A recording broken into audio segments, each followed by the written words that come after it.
random. I don't even know what that is. And we are live. Welcome to another exciting edition of the Rinky D Bullshit Podcast, Season 2, Episode 32. We your hosts with the most, the podcast god, Superfly Johnny Lee. And right now, to my left here, we got the beautiful intern, Emili Rose. What up, what up? And for our special guest today, we have fucking Michael Montana, guys. I'm so hyped about that shit. Hello, I am here. That's right. Man, seeing you at KWF last Sunday, you stole the show because you gave Ethan Hire not one, but 3 German suplexes that he never saw coming. Yeah, that's true. I'll definitely say that. That I was, to be honest, to be truthful, that was the most hungover I ever was in a match. Ooh. I was so hungover in that match. That's when I was talking to you guys and everything. Oh, man. I was about to throw up like 15 times during that match. Hey, but I appreciate it. Thank you. I really appreciate it. I mean, you showed for someone that was hungover that it didn't actually show on your face. No, dude. It really didn't. Yeah, I try to keep that quiet because that was the first time I was ever hungover because I had a match the night before. Then I had a party. Didn't go to bed until like 5 a.m. and then I had to, hit the road at noon. You basically partied like the old school wrestlers would have done back in the day. Back in the day. Oh, man. I'm just going to say I'm not going to try to plan that again. Yeah, definitely because that was the worst feeling I've ever had in a match. When I walked up to you to ask for pictures, you looked like so out of it. You were just like, oh, yeah, definitely. Yeah. I was like, oh, shit. Yeah, I had to have my girlfriend drive us back because I was so done. I was pooped. It was over. I know, right? Like, you had to have been going through something killer because you're not only there to wrestle a match, but you're there for the entire thing. And even after the match. So you're basically having to put with that hangover for that long of a period of time. Oh, yeah. I was feeling it like 2 days later, too. Like, until Tuesday, I started to feel like myself. But, yeah, no. If I stole the show, I'll take that, That's right, because that was a hell of a match. And it only being 9 matches in. Now it's about 20 now. Oh, so 20 now? Yeah, 9 matches was 2 months ago. So oh. There you go. But so what got you into the wrestling business? So I think basically when I was born, I always been watching wrestling since I was a kid from my father and everything. He watched it when he was a kid, and his father watched it when he was a kid. So it was just a family tradition, and I always wanted to be a pro wrestler since I was born. And I kind of pushed it to the wayside when I was 13, and I feel like I couldn't do something like that. And whenever I got into high school and I actually started lifting weights, I was a whole nother level. And I actually started to feel like I could actually do this. And, and after college, so I went to college, graduated, and I hated my degree. I hated what I was going for. I gave Bone Crushers a shot. I went to good old Roger Ruffin. Nice. So, that's a good choice right there, because NWF, Norman Wrestling Federation, they've been around a long time. And Roger Ruffin does nothing but breed the best out of his school. Dang true. That's all true right there. Yeah, no, I've been loving every single second I've had being in Bone Crushers in the NWF. Very thankful. I'm just surprised that they have me as a baby face over there, which, go with that whatsoever. But wait till they finally decide, oh, you know what? Let's have you go heel. Let's see what you can do there. Because I'm telling you, your heelness is better than your baby faceness. Yeah. Thank you. I'll take that. Yeah, it's a lot easier being a heel dressed like this. Yep, because being a baby face, you have to walk a certain line. You can't just do what you would do if you were the heel. You have to be kissing babies, shaking hands, saying good things, watching what you're going to say. But when you're a heel, you can do what you were doing against Even Higher that night. Yeah. That's why I like it so much. It's like my promos are a whole nother level and everything. That's also what I liked in wrestling too. Was like Mr. Perfect, Shawn Michaels in the early 90s. Yep. Those type of wrestlers where they get under your skin. That's just my type of wrestling right there. Damn, Skippy. And this Saturday, you're going to be at the Powell County Fair. Oh, I know. No, it's okay. Thank you for joining us, brother. Welcome. Thank you. But yeah, this Saturday you're gonna be a part of that Powell County Fair, ain't you? Yeah. With KWF. Oh yeah, can't wait. It'll be over in Eastern Kentucky. I forget you said what? I Powell. believe it's in Yep, Powell County. Powell County County Fair. Yep, I'll be there, and can't wait. And then whenever that tournament finishes up, because apparently I get counted out of 10, I'll be back to the KWF probably in January or something. Hey Tina. Oh, hi, Mom. But also, that's something special because you don't know who's going to be your opponent. Like Rock said, all who's coming out there this Saturday, they don't know who he's going to choose. He don't even know who he's going to choose. Oh yeah. Whoever he draws at random is going to be your opponent. Right? It be someone like Jake Ratliff or maybe a guy like Max Steele if he were to be there. If he would be there, yeah. I don't know. Or you could also be taking on someone that even us have not seen yet at KWF. We've seen everyone else there. We've seen Jake Ratliff there. We've seen Ethan Hire. We've seen you. But there are other names that J-Rock has mentioned that he has not yet revealed to us. So you could be very well taking on someone that you've not yet stepped into the ring with. Who would you expect your opponent to be if you were to choose? Man, there are so many people. I don't know who's going to be there at all. It like really opens up a lot. The prospector maybe. Ooh, that's a good one. Yeah, the prospector. He was Wes Barker. Yeah, he was checking out my match over past Sunday over at the KWF. He was newcomer. That's what he said. Yeah. So that might be someone. That's going to be my bet. I don't know where he's going to be at Saturday. Maybe he'll be there. Maybe I'll wrestle him. But we'll see. That's the thing about KWF. You never know who you're going to wrestle because, like J-Rock said, he's always got a plan. And that plan is that even he's not going to know who you're going to be taking on.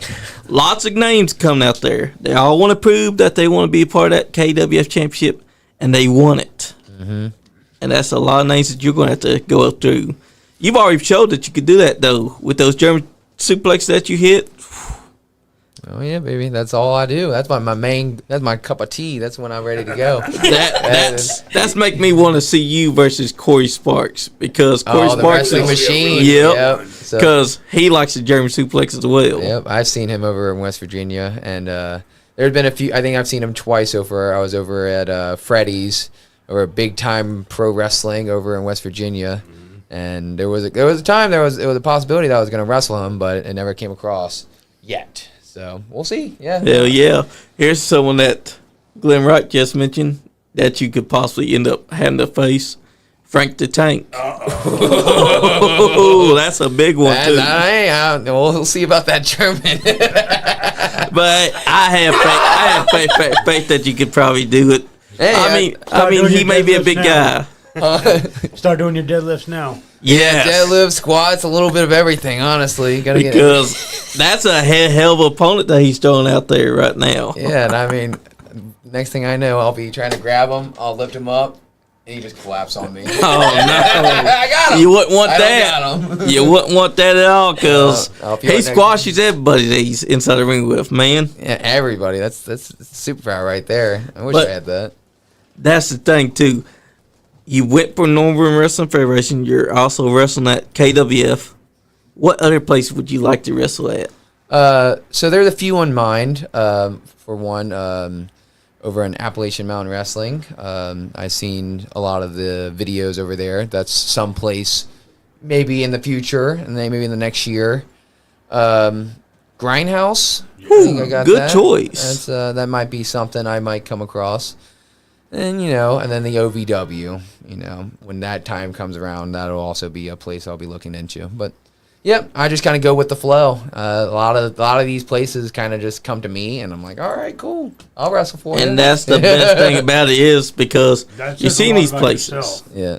Yeah, I'm not the biggest promoter of myself. People promote me for them, and I'm like, all right, cool. Well, I'll take that. That speaks on your talent, Exactly. Thank you. People want to see you. They want to bring And you also out. your presentation shows that you're a talent that any promotion here in the state of Kentucky should be looking to bring in, or Indiana, or Ohio, or West Virginia. Because you're a guy that can get it done. You proved at KWF that you got the presentation down. You know what you're doing. When you're a heel, you know what to say. You also had the talent side of the ring to back that up. Anyone should be looking to get you inside. Oh. And that's a fact. I'll take that. You're saying too much nice things right there. But it's the truth. I'm like, thank you. But it's the definite truth, because just watching you, my first time seeing you, and after hearing Max Steel himself mention your name at the show that we had a month ago, I believe it. I buy the hype, because you brought it that Sunday. You went in there and you showed Ethan Higher that you wasn't going to care about him being Mr. Larger Than Life, that you were going to German suplex the hell out of him. And that's what you did. Yeah, I did. Yeah, and every single time was a mistake from him, too. And every time he missed something. Sorry, brother. That's right. That shows your ring awareness right there. Yep. You were on point while he wasn't. Yep. And that's the thing, because even though you were hungover, you still knew what you were going to do. You knew that every mistake that he was making was just a nice opportunity for you to hit that German suplex as hard as you could. Yeah, that ring was pretty darn stiff, too. Oh, it was. I'm like, I'm sorry. Here we go. Oh, right in the That's neck. right. Yeah. And from what I've seen, that tells me right there that you're just going to get better than what you've been so far. You're just going to keep on getting better. Yeah, I hope so. I hope I don't start doing too many things and then start getting a big old ego, and then I'm like, I don't need to practice. I don't need to train. I got German suplexes. That's all I need. I doubt that you'll get a big ego, because You only need one move of doom. Yeah, that's it. What are we doing? We're doing German suplexes. That's all we're doing is the German suplex. Screw all the other moves. I'm just going to hit that. You just keep on running at me. I'm just going to keep on hitting them. Yeah, unless you're Frank the Tank, and then maybe it's more of like collapse on me. And well, if it's Frank the Tank, he'll just say, nope. Yeah, that ain't work for me. I'm just going to squash you. Yeah, I'm just kind of running around in circles until he gets tired looking at me. That's right. That's the strat. Or you can run from him and he'll get tired, and then he'll gas out, and then you just say, okay. 1, 2, 3. And I'm like, yep, all right. Easiest win in the books. Yeah. But a little something funny that happened to your friend Max Steel about, it was the Miss Elizabeth exhibit Battle Royal. Oh, I think I know what you're talking about, because I've heard it all the way back in NWF. Yep, because Dale Bass sees Max Steel get thrown over the rope. Keep in mind, Dale Bass is like 95 years old. That's putting it down lightly there. Right? And as he told us, he said Max Steel looked like Frank the Tank, and that's when he called Max Steel Frank the Tank instead. Max Steel was in the Battle Royal. Yeah. And he got eliminated. And Dale Bass goes, and Frank the Tank has been eliminated. I could just imagine. And the funniest thing is, Frank the Tank sitting in the audience. He was there. Look, watching. He's like, what? Yeah, he jumped up. He's like, what you mean he's Frank the Tank? I'm Frank the Tank. That's You wild. think we all look the same? That's a whole Now, can of like I worms. said, keep in mind that Dale Bass is 95 years old and got, 3-inch thick glasses. Oh man, I heard it from Max Steel himself. He was just say he wasn't happy about it. Oh, Just say for that. sure. Of course not. I mean, For sure. yeah, but no, that's Dale Bass for you. If you want one story, that's the perfect story to Yes. explain what Dale Bass, who he is. Exactly. So, you've been on the independents for a while now. 8 months, well, 7 months now, 6 months maybe. We're getting there. We're getting there. So, out of all those months, who are the talents that you want to work with in the future? In the future. So last time I got that question, that was all the way back in March. And I think I mentioned Wesley Thomas. I think I mentioned Star Rider. I haven't wrestled Star Rider, so Star Rider would be one that I would really want to work with. Max Steele's here, and he's got a grumpy face. Yes, I would understand that. He says. Max Steel would have been another one, but I wrestled Max Steel. Max, you're right. It's not funny, but it's funny to tell. I'm sorry. It's a funny story. I'm sorry. I think we'll be telling it like 10 years from now. I know. Remember that time Dale Bass just said he was Frank the Tank? I love you, Max. I'm sorry. That's right. We love you, Max. Yeah, I'll say Star Rider, Pompano Joe. That would be one. Good names.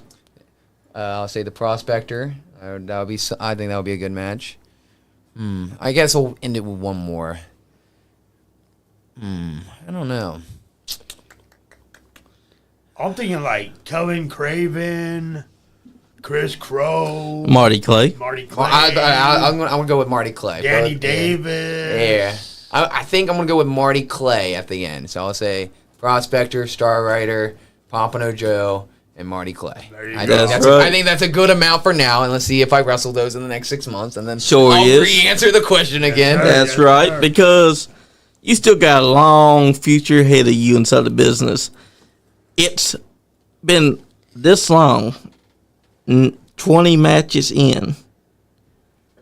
You're just going to keep on getting better, and you still got NWF that you're working for. You still got KWF that you're working for. There are other companies that should be looking at you and saying, I want this guy on my brand. Yeah. So for right now, what I'm trying to do is stay with the NWF as much as possible for my Saturdays. That's smart. That's for a good year, hopefully, and then hopefully start expanding out past West Virginia, past Indiana, going to like Missouri, going into Florida, going into Georgia. I think I'm gonna start doing that here in the next year or two, where I'm gonna slowly start expanding out. That's a hell of a name, too. Tell me what inspired you to have the name Michael Montana. Ooh, so Michael is my real name. Yep. So that makes it a lot easier when I introduce myself. I'm like, oh yeah, I'm Michael. There you go. Easy. But the name Montana comes from a lot of different things. For one, when I used to play those pro wrestling video games with like WWE, I would make my character, and they didn't have my last name because it's super long. So they always had Montana. As a kid, I always chose, Michael Montana. That's a good ring to it, you know. And then I know Tony Montana from Scarface. That's another one. Or Joe Montana from the 49ers. So those are my usual. Hold on, real quick, I'm sorry to interrupt. What is your age? 24. You're 24, but you're throwing some callback names. Yeah. Since I've walked, you threw in Mr. Perfect when I first came in. Mm-hmm. You're throwing in Joe Montana. You are a man of your history. Yeah, I got a degree in history. Oh, Hell yeah. Yeah, so I got a history degree to teach history in high school. There you go, man. So that explains it. There you go. it makes a perfect sense. I mean, most of the wrestling I watched when I was a kid was 80s and 90s. Okay. I barely watched a whole lot. Like, I got into the Attitude Era and then into the Aggression. But after PG era, I went back to the 90s watching, Chino Santana, Oh, hell yeah, man. That's the wrestling that I like to watch. That's what I grew up in. Hell yeah, man. it's the good stuff right there, in my opinion. So, what was your introduction into wrestling? Were your parents watching? Older siblings watching? Was it in your household? How did you discover professional wrestling? Yeah, so like I mentioned earlier, it's my dad watching when he was a kid, and his dad watching when he was a kid. Nice. So I kind of just was born with it, where that's all I knew. That was the number one thing I watched, the number thing I still watch today. So it never went away for me. But the word Montana also, I think, if I was like, for example, with a girl, I would name myself Montana as well. So it kind of works together, blend it together. So, Nice. So that's where it comes from, honestly. Nice. Tony Montana, Joe Montana, and A random name on WWE that you had to come up with. There you go. That's all. That's how it worked out. Hell yeah. That's the best way of doing it, though, because you drew inspiration from that. And you brought that to the real life. Yep. It wasn't just a video game character now. It's now Michael Montana. For real, yeah. A little different than I was expecting whenever I was making my character, but here I am That's now. right. That's all that matters. And your gimmick is basically inspired by different factors. Yeah, there is so many different things that get for Michael Montana. It's just too many to count. Yeah. It goes all the way to Japanese women wrestling in the 90s to Nice. Mr. Perfect to Shawn Michaels, Sensational Sherry. I get a little bit of everybody. Like the glitter comes from Sensational Sherry. Nice. So Hell yeah. it's That's a little the way bit to of do everything. Yeah, it's the things I like, and I just put them together, and I'm like, all right, this is my character now. And that's how Michael Montana, the character, has become the best that there is right now. Oh, I'm telling you right now, I feel like Up and comer. a year from now, we could be seeing that Michael Montana has been a champion across the board, has accomplished tag team gold, probably held Intercontinental gold. Maybe. Who knows? maybe anything possible. Wouldn't mind to Exactly. it. Yeah. I mean, I would love that, but I go with the flow, and we'll see where it ends up. I mean, That's right. I wasn't expecting to be on 3 podcasts in my first 6 months, so I mean, I'm here now, and I'm going with it. The reason why you're on a podcast for these 3 months is because you proved that you're one of the best. You may be still young to the business. You may still be 20 matches in, but through those 20 matches, you have improved greatly from what you was when you first started out. And me personally, I'm going to attribute a lot of that into knowing your history. Yeah. Like a lot of these kids, they don't want to look back at what the old guys did in the Yep. 80s and early 90s. Yep. They only worry about what's going on now and want to do what's going on now. Yeah, and And you're less than a year into the game, and you're rising exponentially. I'll take And it. I personally attribute that to your history knowledge. Yeah, I think you could be right because, when I was talking to Roger Ruffin and Wildcat Chris Harris and the NWF, like one of the first questions they asked is like, "Who's your favorites?" And I'm like, Ricky the Dragon Steamboat, Hell yeah. So my arm drag isn't like his, but I wanted a unique arm drag, so I have a unique arm drag because I wanted it from Ricky the Dragon Steamboat. That's right. Like Brian Pillman, Raven, those Hell Mr. yeah. Perfect, Shawn Michaels. Those are my top 5 right there. And you Hell study yeah. the tapes. Yeah, all day. That's I don't something meet that- I don't meet too many other Raven fans. Yeah. I love the shit out of Raven That's just my go-to. ECW right there. It's Yes. Sir. Damn Yeah, Skippy it that's- is. Man, I just get into it. But yeah, those are my tops, and that's why I think besides Ricky the Dragon Steamboat, all of them are heels. Hell yeah. Nice. It kind of goes with my character. I'm like, that's what I want right there. It's That's right. Blend them all together. I have noticed that ever since I got into the wrestling game, the only characters I like are all heels. Yeah, Every single one of them. every single one of them. It's, Other than Death World Order. okay, That's it. Yeah, that makes sense. Everything else, everyone else I've been like, oh my gosh, yes, I love that person. Heel. I just feel like being a heel, you just have way more freedom. You do. You do. You just really Yeah. do. You got. I think people in my age, we got trapped into the baby face because we grew up with Hogan. Yeah. So I think we got trapped into liking the baby faces and Yeah, being conditioned. Which sucks So- for you, but So it does. You younger kids have a lot more now. There's a lot more tweeners, and a lot ever since Stone Cold. The bad guy. The anti-hero, yeah, 100%. You're 100% So- right. Yeah, it's a good thing and a bad thing. I would say at the same time. Right. Now you got to work extra hard as a baby face to really Exactly. get them You really pops. do. So That's right. John Cena and Cody Rhodes are the only two I can really think of out of the past 20 years. as a pure baby Pure face, white meat baby Yeah. face that have really done it. yeah. But when you go to the 80s and 90s, you can name 15. Oh, Honestly, yeah. Easily, top of your head. But yeah. Oh, well, look at that. We're bringing up Raven. Yep. Oh, look at yeah, that. they're gonna have to explain it to me because I have no clue. Yeah. Okay, so this is Raven. I figured out that much. Thank you, Theo. I have so similar.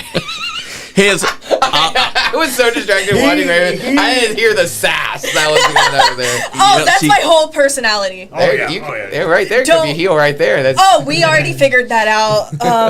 She's a natural born heel. Oh, we got Yay! Crazy Carl tuning in. Crazy Carl. There you go. That's another name to look out for. Okay, continue So, with what you were saying. Raven, he's a tortured soul. Yeah. He was picked on in high school. He was ridiculed, cast out. So, he became a dark person, He became a very dark person. But then it turns out he comes from a very rich Oh, that's that. those. I don't want to talk about that. I don't want to talk about that. That ruined the Raven. That didn't come from ECW. Hey, I agree. That's bullshit what WCW pulled because when they had him being the preppy, I was like, the fuck is this? Yeah, I know. When I saw that when I was 12 on WWE Network, I'm like, this is ridiculous. I'm so angry right now. Yeah, because he spent most of his time in ECW building up this character. This character was basically also took a little inspiration from Nirvana itself. Yes, 100%. And the grunge scene. Yeah, and being a nihilist too, like Exactly. modern nihilist. Well, yeah, And he also was quoting the Raven. Before The WCW ruined him, he was a brooding soul. And when they brought in this guy Tommy Dreamer, it came out that Tommy Dreamer and Raven went to high school together. Dreamer was the typical jock. He was the one that picked on Raven the most. So they had a feud going on, and they threw some girls in there. This is my girlfriend, but I took your girlfriend. And I think someone got crucifixed in between. Sandman did. ECW got in a lot of trouble for that crucifixion that Raven did to Sandman. Trouble. Kurt Angle got pissed. That was the trouble they got into. I mean, they did actually get in trouble with more than that, too. Kurt Angle got pissed. That was the trouble they got into. Come on, Big Bear. Kurt Angle could be pissed.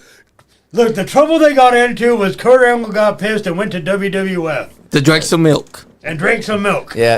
And to say history. No crucifix here. Ain't get me. But here's the thing, We though. do a crucifix. We just tied a guy to the Undertaker symbol. Here's the thing. That's different. That's different. It's different, all I'll right? tell you how it's different. We don't use barbed wire like they Yeah, did. we didn't. Okay, so instead of a crown of thorns, they had a crown of barbed wire around the guy's head. It was a wild scene. It was great. Yes. That really got me into Raven right there. I was like, Okay, so is all this also going to be part of my test, or? Yes. Yeah. Damn it. Yeah. That's right. See, you gotta brush up on ECW. Brush up! I don't know nothing! What the fuck? That's why you gotta brush up. You'll learn. It'll be all right. That'll be also on the exam later. She wasn't allowed to watch wrestling as a kid, so Yeah. she's just now getting introduced. Yeah, so. she was telling No, me I got a about test that. at the end of this month, and I don't The even know what I'm intern doing. will listen. It'll be okay. She's got to know what Austin 3:16 says. and- See, that's easy. You know. Wait, isn't that when I beat your ass or some shit? See, there you go. Hey, it's close. I'll whip your ass. There you go. It was close. I'll give See. you points for it. Yeah, I'll give you half a point.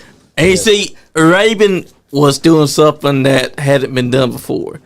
That whole crucifix thing that happened, that's never been done before And or after. He led like a cult-like group. Yeah. So, Exactly. I think- and it was like all like Raven's modern flock. around the grunge era, the 1990s Yep. grunge era.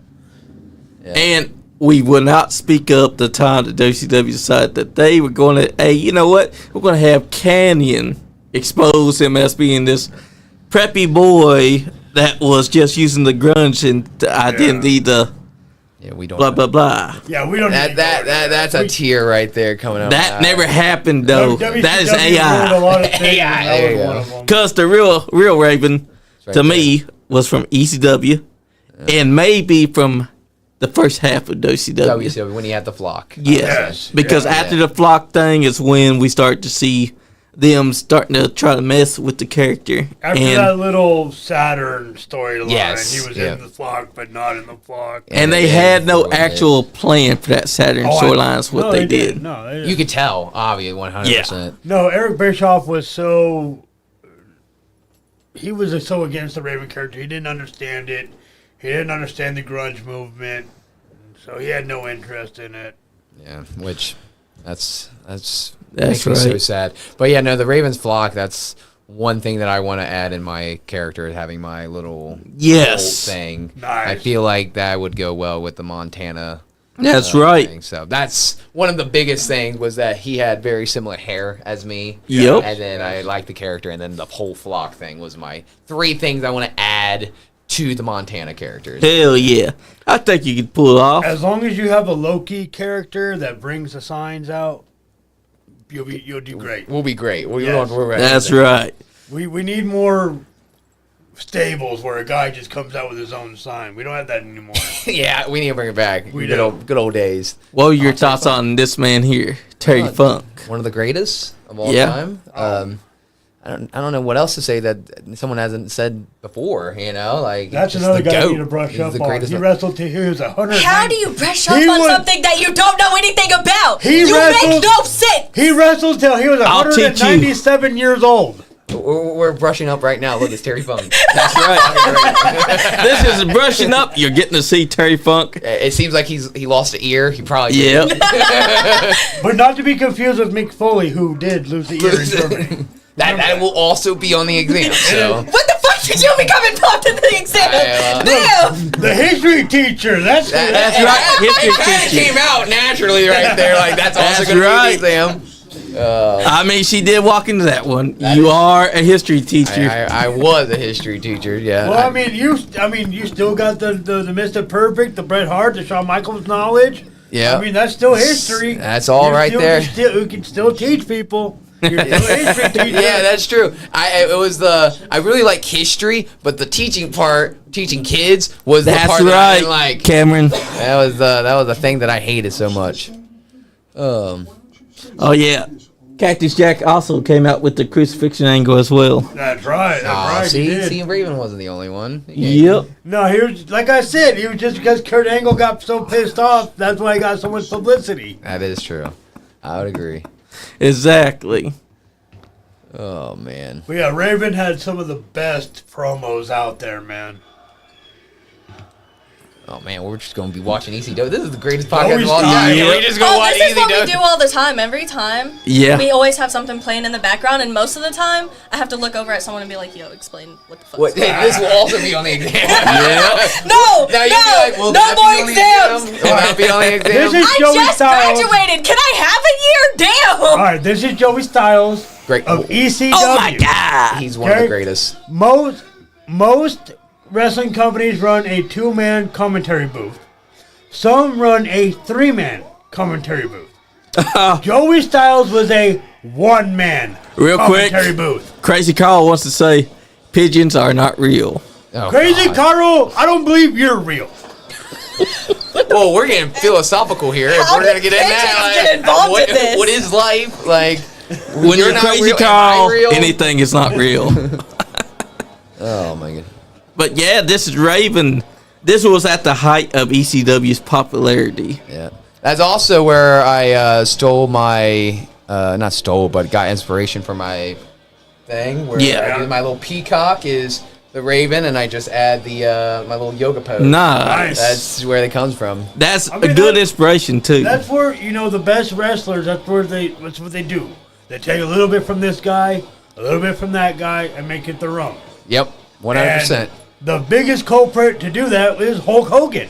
Oh Yep. yeah. I mean, yeah. his whole ear pose he stole from somebody. The feathered boa he stole from Superstar Jesse Billy Graham. Ventura. Yeah. Superstar was doing it as well. And you know what? somebody was Jesse, doing so- Posing, Yeah. Jesse all- actually Jesse Ventura stole from Jesse, but the body. Stole from Superstar Billy Graham as well. Yeah, I mean everybody steals from everybody, so don't be afraid of it. Don't be ashamed of it. That's right. Just do it justice. Yeah, usually half the time when I'm doing something, I don't even realize that. I'm like, oh yeah, that's where I got it. There's like, because I'll be doing Exactly. something, I'm like, why am I doing? Oh, I stole that from Shawn Michaels. Oh, okay, that makes sense. I just, But as long as you do it good and do it justice, to where you make it your own, and the audience can't quite pick up on it. Oh, he's just doing Shawn Michaels. yeah, Then it's all fine and good. yeah, 100%. You just got to make it your own. And We've also got Don't Millwood be Jimmy the fake watching. Razor and be the fake Diesel. Just don't do that. yeah, and try to get away with it. Yeah. That was so funny. Exactly. I mean, fake Diesel and fake Ramon was so outrageous that you can kind of forgive it, but at the same time, it was like a slap to the face because you Well, knew you that can't wasn't forgive it. him. That's just fucking Vince stroking his ego. Yeah, he Yep. couldn't handle it. He couldn't handle it. I also could not handle what they did with Jim Ross, having him be the guy that introduced them. Yeah. I forgot about that. Yeah. I forgot that they introduced him like that. That's the only way that those characters ever came back to the TV was having Jim Ross being all heel and sitting in his booth in front of the other Raw announce table and him talking all this smack, and then out comes the fake Razor Ramon and fake Diesel, and he's acting like with his chest that they are the true genuine article. Yeah, 1995 WWF Yep. right there. That's not good. It was not. Peak, baby, peak. No. That's The peak peak. What do you wrestling. mean? You know what it is? 94, 95 WWF. That is peak Yeah, wrestling, you baby. got like a janitor That's wrestling. when. You got a That's hockey when. player. No, that's when the Comet Kid, aka Max Moon, debuted. Oh Yeah. no. When did Repo Man debut? Was that close that around was there? like 93. Oh, Yeah. right That wa- before the peak. 92, Dang it. 93. And what's funny is that he was first part of Demolition and then relegated to Repo Man. I forgot Repo it, Man. Repo. No, I'll give I listened to that theme song like nonstop for like 2 years straight because it is pretty catchy. It is. It's very catchy. Especially because they want to get this new character over, so this theme song had to definitely be as catchy as it was. Otherwise, you're not going to want to look at this guy. At all. I mean, it makes sense. I want to say I saw the Repo Man wrestle Big Boss Man in 92. It was either 92 or 93. 92, 93. So Repo Man was right at the start of the next generation. Yeah. Okay. Or the new generation. Cole County Crusher said, I'm with you on that. Everyone takes from everything, but I'm 100% authentic. Outside of some of the moves I use, I was happy to be able to discover something that hasn't been done before in the wrestling business, which is true. 100. Sometimes you can. Hold on. Cole County is used. Crusher is used. Your whole name is used. How are you 100% authentic? Come on, brother. If you're gonna Hey! use, just acknowledge that you use. It's okay. Yeah. Hop off of him! No, Yes! I'm just calling a Damn, spade a that's spade. I'm just some calling a sass. spade a Hop off spade. of him! Damn Just it! calling a spade a spade. I got brother. my reasons for defending him. Hop off! Hey, You Cole have a County good night, Crusher, too. you know it's nothing but I know, love. I know. It's nothing but love, brother. But your whole name is used. I ain't going to add anything else to that. But it's all about finding what works in the wrestling business. Raven found his because, remember, before he was Raven, he was Oh, Flamingo. The greatest manager of all time Yeah. right there. Polo, baby. Oh man, when I saw, so I knew Raven for like most of my life, and then when I was like 17 or 16, I was going back and I'm like, all right, where did he come from? Yeah. And I saw that and I'm like, Johnny Polo, baby. Johnny Polo. And I think one of the reasons why when Raven came back to the WWF in 2001, Vince McMahon always saw was Polo. He did not see Raven at all. True. He was just like, who's this guy? Oh, he's even quoted as saying, "Who hired back Johnny Polo?" Oh, yeah, see, there you go. It makes perfect sense. It makes 100%. Yeah. Yeah, so that's exactly. Vince. Glenn, glad you made it home safe, buddy. That's right, Glenn. Glad you made it home safe, brother. But yeah, Beulah That's basically- McGillicuddy, man. I had the biggest. I bought a wrestling magazine and had her and the Pitbulls featured in her, and man, I had a fucking crush ever since. admit Man. it, Big Beard. You did lots of dirty things that Oh, magazine. Oh, That- no, I don't not wanna on know the that. podcast. I don't That wanna know magazine that. had seen better days. I'm Theo, telling you. Okay. No! He said, Cole County Crush said, who used the name Cole County in their wrestling gimmick? Also, how many coal miners have been in the wrestling business? It's all Hold on, love, hold on, brother. hold on. It's I not- just want to find this out for myself. No, it's okay. You might be the first person to use the name Cole County in your name, but the usage of Cole County is not the original. Is what I'm saying. That's what I'm saying. He also as said, coal miner is coal miner. I don't know if it's coal specifically. I know a But we few do have different a minors. prospector. We do have a prospector in the league. See, I don't know. we do. I don't know if he's gold or silver or coal specifically, but you know he does prospecting around with a pickaxe, so he might do some coal mining. I don't know. Yeah, see, there you go. That's right. And right now we got But Raven like I up said, there. There's nothing but love, bro. There's nothing but love, Mr. That's right. Nothing but love. Raven was definitely ahead of his time with this grunge gimmick because no one else could do it like he Now did. look, Oh, this, not at this all. was original Ravens flock right here. And it's 240p, as you can tell. Yeah. Clearly, dude. Great high definition. It is high definition. This is the greatest film work I've ever seen. Yeah. So grainy, so beautiful, so you can count each yes. pixel by Yes, hand. you can.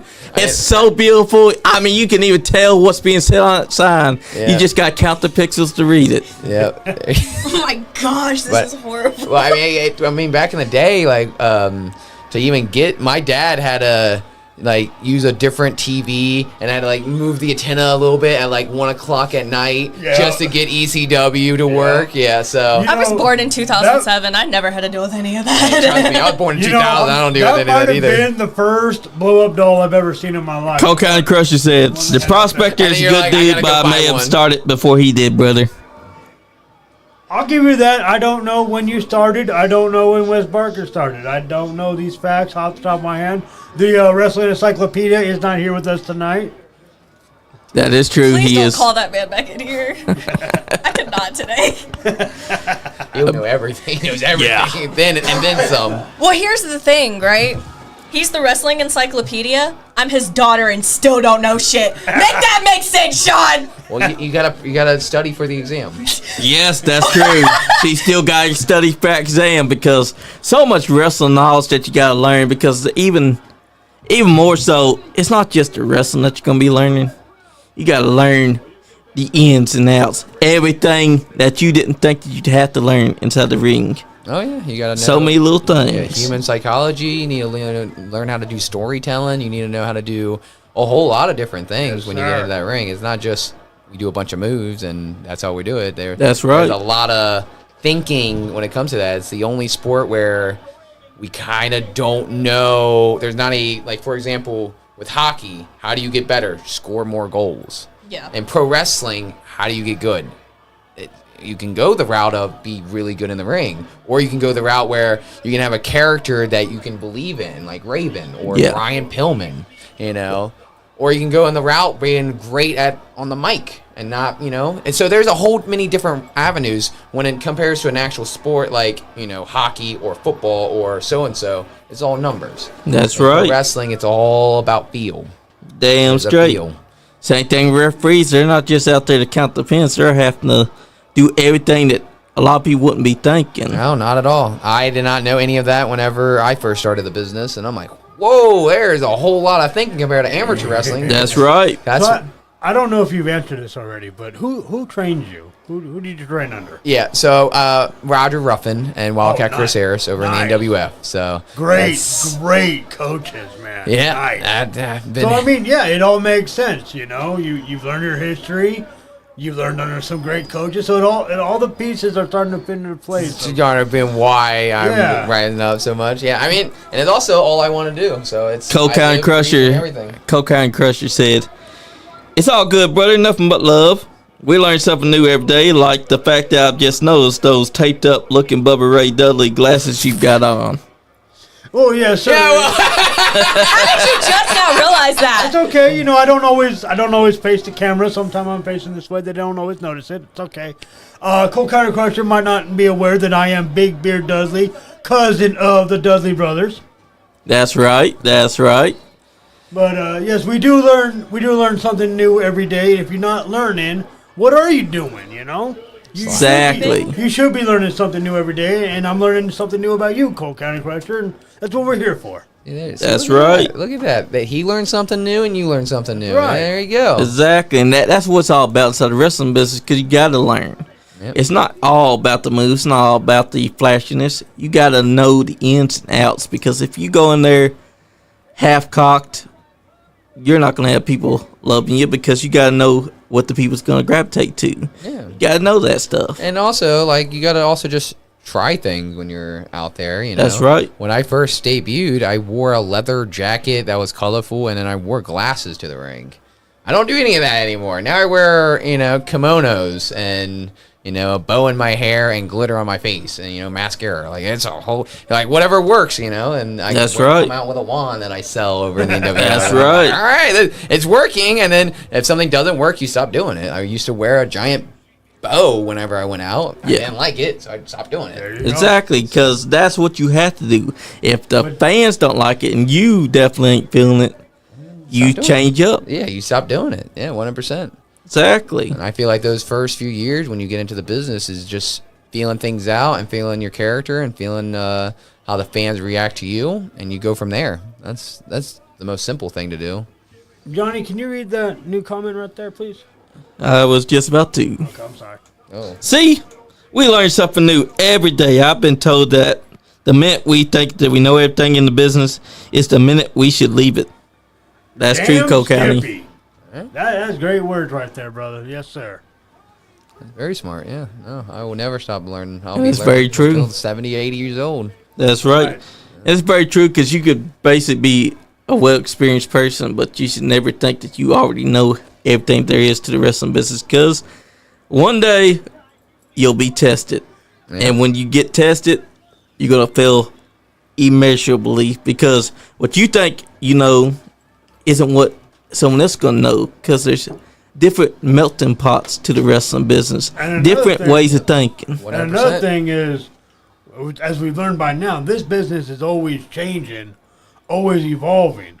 So there's always something new to learn. Yep. So yeah, like Cole Crush, you the minute you stop learning is the minute you should stop being in this business because it's gonna progress without you. Yep, 100%. And there's been quite a few wrestlers I can think of in my head where they kind of went to the wayside because they thought they knew everything and they kind of just went to the sidelines. Well, I mean, when McMahon started taking over, everyone's like, no, we'll just do it the old way. And forget McMahon's new way. They're no longer here, and the only person to take McMahon out was himself. That's right. That is true. Or old age, or like, you know, that got them. And even veterans need to understand that they think that they know it all, but they need to understand that they're not going to know everything. Yeah. Because you're never too old to learn. Never. Cocaine Crush said, speaking of tests, tell that intern to study up because it seems to me that she's got a lot of history to learn. Oh, man, she's got it all to learn. Yeah, that's right. Look, we're talking from Lou Thez to Daniel Bryanson. She needs to learn. Yeah, that's crazy how I'm just that intern right now. That's crazy. Yeah. Well, you're Emili Rose, but you're the intern, and the intern must always be ready to learn on the fly because you're studying tape right now. Like I said, the first rule in wrestling is shut up and listen. What you think I've been doing? I've been barely talking. You're smart. That's good. She's smart. I didn't say you weren't. I never said you weren't. Goodness, I'm just saying. Just sit back and absorb it all, and you'll eventually learn. I mean, you're just like him. You're new into this game. Yeah, except I'm. All right, but he spent his childhood. I was gonna say at least he grew up watching shit. Yeah. Learning, he watched, and even as when he got into his teenage years, he went back and learned his history. This is what we gotta do with you. We gotta go back and we gotta teach you your history. That's all. Yeah, don't get too excited that you don't know it just yet, because you will. Eventually. All right, it's like me when I first started mowing grass. I didn't know how to run a mower. I cut my hand off. That's right. Just about damn broke my leg. Ain't gonna lie. I don't want to mention that, but it happened. But hey, it happens. we learned. Especially whenever you first start outside wrestling business, you want to try out a new move. Just make sure that you're not trying out a new move that could break your leg or break your arm because these things can happen. Yep. Wrestling ain't ballet. No, not at all. So since I've been in the business, I've gotten 2 injuries. I have partially tore my LCL. Ooh. Right before my Fight for the Future show. Yeah. So like 2 days beforehand. Oh, shit. They're like, man, are you even going to be... I'm not able to walk. Right. So I took a bunch of painkillers, and I taped that baby up, and I wrestled a match, and it was probably one of my favorite matches. Was one-legged, still doing German suplexes, and I'm like, hell yeah. I can't walk. I'm surprised you didn't need surgery after that, man. We got lucky. It was a partial tear from the thing, so... Cocaine Crusher said another one is KISS. Keep it simple, stupid. Yes, sir. I live by those fucking words right there. Dang right. And then the other injury that I got was I dislocated my shoulder, partially dislocated. Didn't know about it for 2 months. Oh, so it was dislocated for 2 months without me realizing. Still working out, doing all my German suplexes, and one day when I was reaching out back for something, it just popped back in place, and I'm like, oh, that's the first time I ever felt that before. Oh, damn. All right. I like this. This is great. Yeah, so I had 2 months with partial dislocation. They're now better. We're good. I still wear a brace under my tights and everything, but yeah. Nice. In 6 months, I'm already wrestling injured the entire time. And Exactly. everything. That shows that you want it though, because wrestlers are just on a whole nother level. I mean, you just hear these stories, you know. Yep. Taz breaks his neck and walks Yep. into the fucking hospital. You know, That's- like. I mean, that adrenaline pop, like, Yeah. going, like, for me, I'm just like, all right, what's the match? All right, we'll wrestle it. I'll tape it up, take some painkillers. I'll be all right, coach. And you know? wrestlers are, you wrestlers on a whole nother level when it comes to that. It's just That's all right. you want to do. It hurts us more staying out of it than actually being in there. You know, like the Yeah, injuries. You know, it hurt, but the mental, like when you're passion. not being in the ring, it sucks. plus That's it true shows that passion. you want it. Yep. Because most wrestlers that I have seen, like Sin Cara from 2011, sprains his finger and calls off the match immediately. Yeah, I saw that live when I was a kid. Yeah, Nice. That was something. Yeah, it was, because Watch, he's gonna hit him with the side. it's Mystico that's playing Sin Cara, and he sprains his finger, and the only thing he could do is to call for the match to be over. But there was other wrestlers that sprained their finger, and they continued the match like it was nothing. Yeah, I mean, it will happen. I'll probably sprain my fingers or whatever. And I'm just like, all right, well, that sucks. I'm not having a good time right now. Yep, but you'll switch hands and to prevent further injury and just show the good hand that isn't injured. Yeah, exactly. You just go with the flow. Yep, you gotta adapt. You gotta adapt. I mean, Cole County that's- Crusher said, I tore my bicep one time when I clean and pressed a human being from the mat over my head. Injuries are always happening, and you must always be prepared for it. Innovate so that you can still make money from merch or something else while you're on the shelf, so you're not ever stagnant. That's right. Yeah, 100% true. I mean, I don't think I actually took a break with my partially tore LCL, so there was a good while that I couldn't walk properly, and I was like scared. I'm like, that might need surgery, like, because when I first debuted, they wanted me to be somewhat like Seth Rollins, and I'm like, okay, I'll be someone like Seth Rollins. That's when they first like give me a picture of an idea of what Montana should be. I now change a lot from that. Smart. But he tore his LCL, ACL, MCL from that King match or whatever, that dark match. Yeah. And then watching it basically almost 1-to-1 of what happened to my knee. It just gave out for no reason from the basic move, and it just gives out on you. And that's what happened. I was training. I was training and popped, and I'm like, oh crap! And I was icing it up. And I mean, it still has not been the same since then. And I can't like get on both knees correctly, but we're just moving on. It works now. It works great. I can run, and that's all I care about. And Omega D just told Cole County Crusher, stop crying. We got some heat going on in our comment section. Remember, Omega D has turned vicious because he just attacked Cash Atkins. I guess he blames him for why he lost his EWA championship. Ooh. Now he's coming here and he's saying, stop crying, Cole. Dang right. It happens, though, but when you're a heel, basically you do what you do. Yeah, Omega's got a new attitude. You know, that's dangerous. Yeah, that man, he's a bad man. You give him a bad attitude, that's That's another match that would be good. You versus Omega D. That would be cool. I'll wait for that anytime. Hell anywhere. yeah! But you made the right choice. Spicoli, baby. You made the right choice in changing who Michael Montana was, because they want your Michael Montana to be how they want it. That's not how you want it. Yep. So you made sure that he fit what you saw. Yep. I mean, it's just... And then for me, I mean, you don't really know 100% what your character is until you go out there and you're just like, I like that, I didn't like this, I like that, and I didn't like this, you know? Like, that's just like, thought I was going to wear, like, all these type of hats and whatnot. I ain't doing that. That's right. No, not at all. You know, like, I might add things to my character, see how it goes, and if I like it, then we'll go from there.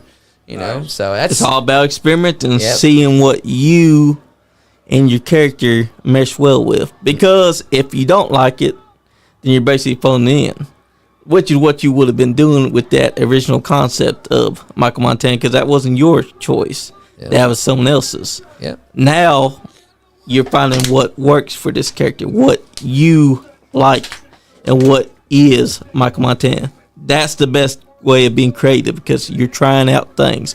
You're finding what you like, what you don't like, what you need to work on. That is why I say that you're going to be the future of the business. Oh, I appreciate that. Thank you so much. Yeah, I mean, it's almost like a kid at a candy store almost when it comes to your character. Like when you don't have limitations, you can kind of just go with whatever you have in your mind. Because most of the stuff that I do in my character comes from dreams when I sleep. Hell yeah. Yeah, and I'm like, all right, glitter. I'm going to start doing glitter now. Like, you know, and then I understand, I got that from Sensational Sherry. Like, I loved Sensational Sherry when I was a kid so much that I, like, blend Shawn Michaels and Sherry together. That's a lot of words. That's smart. A lot of S words. A lot of S words, and it's just long, and I'm like, boy.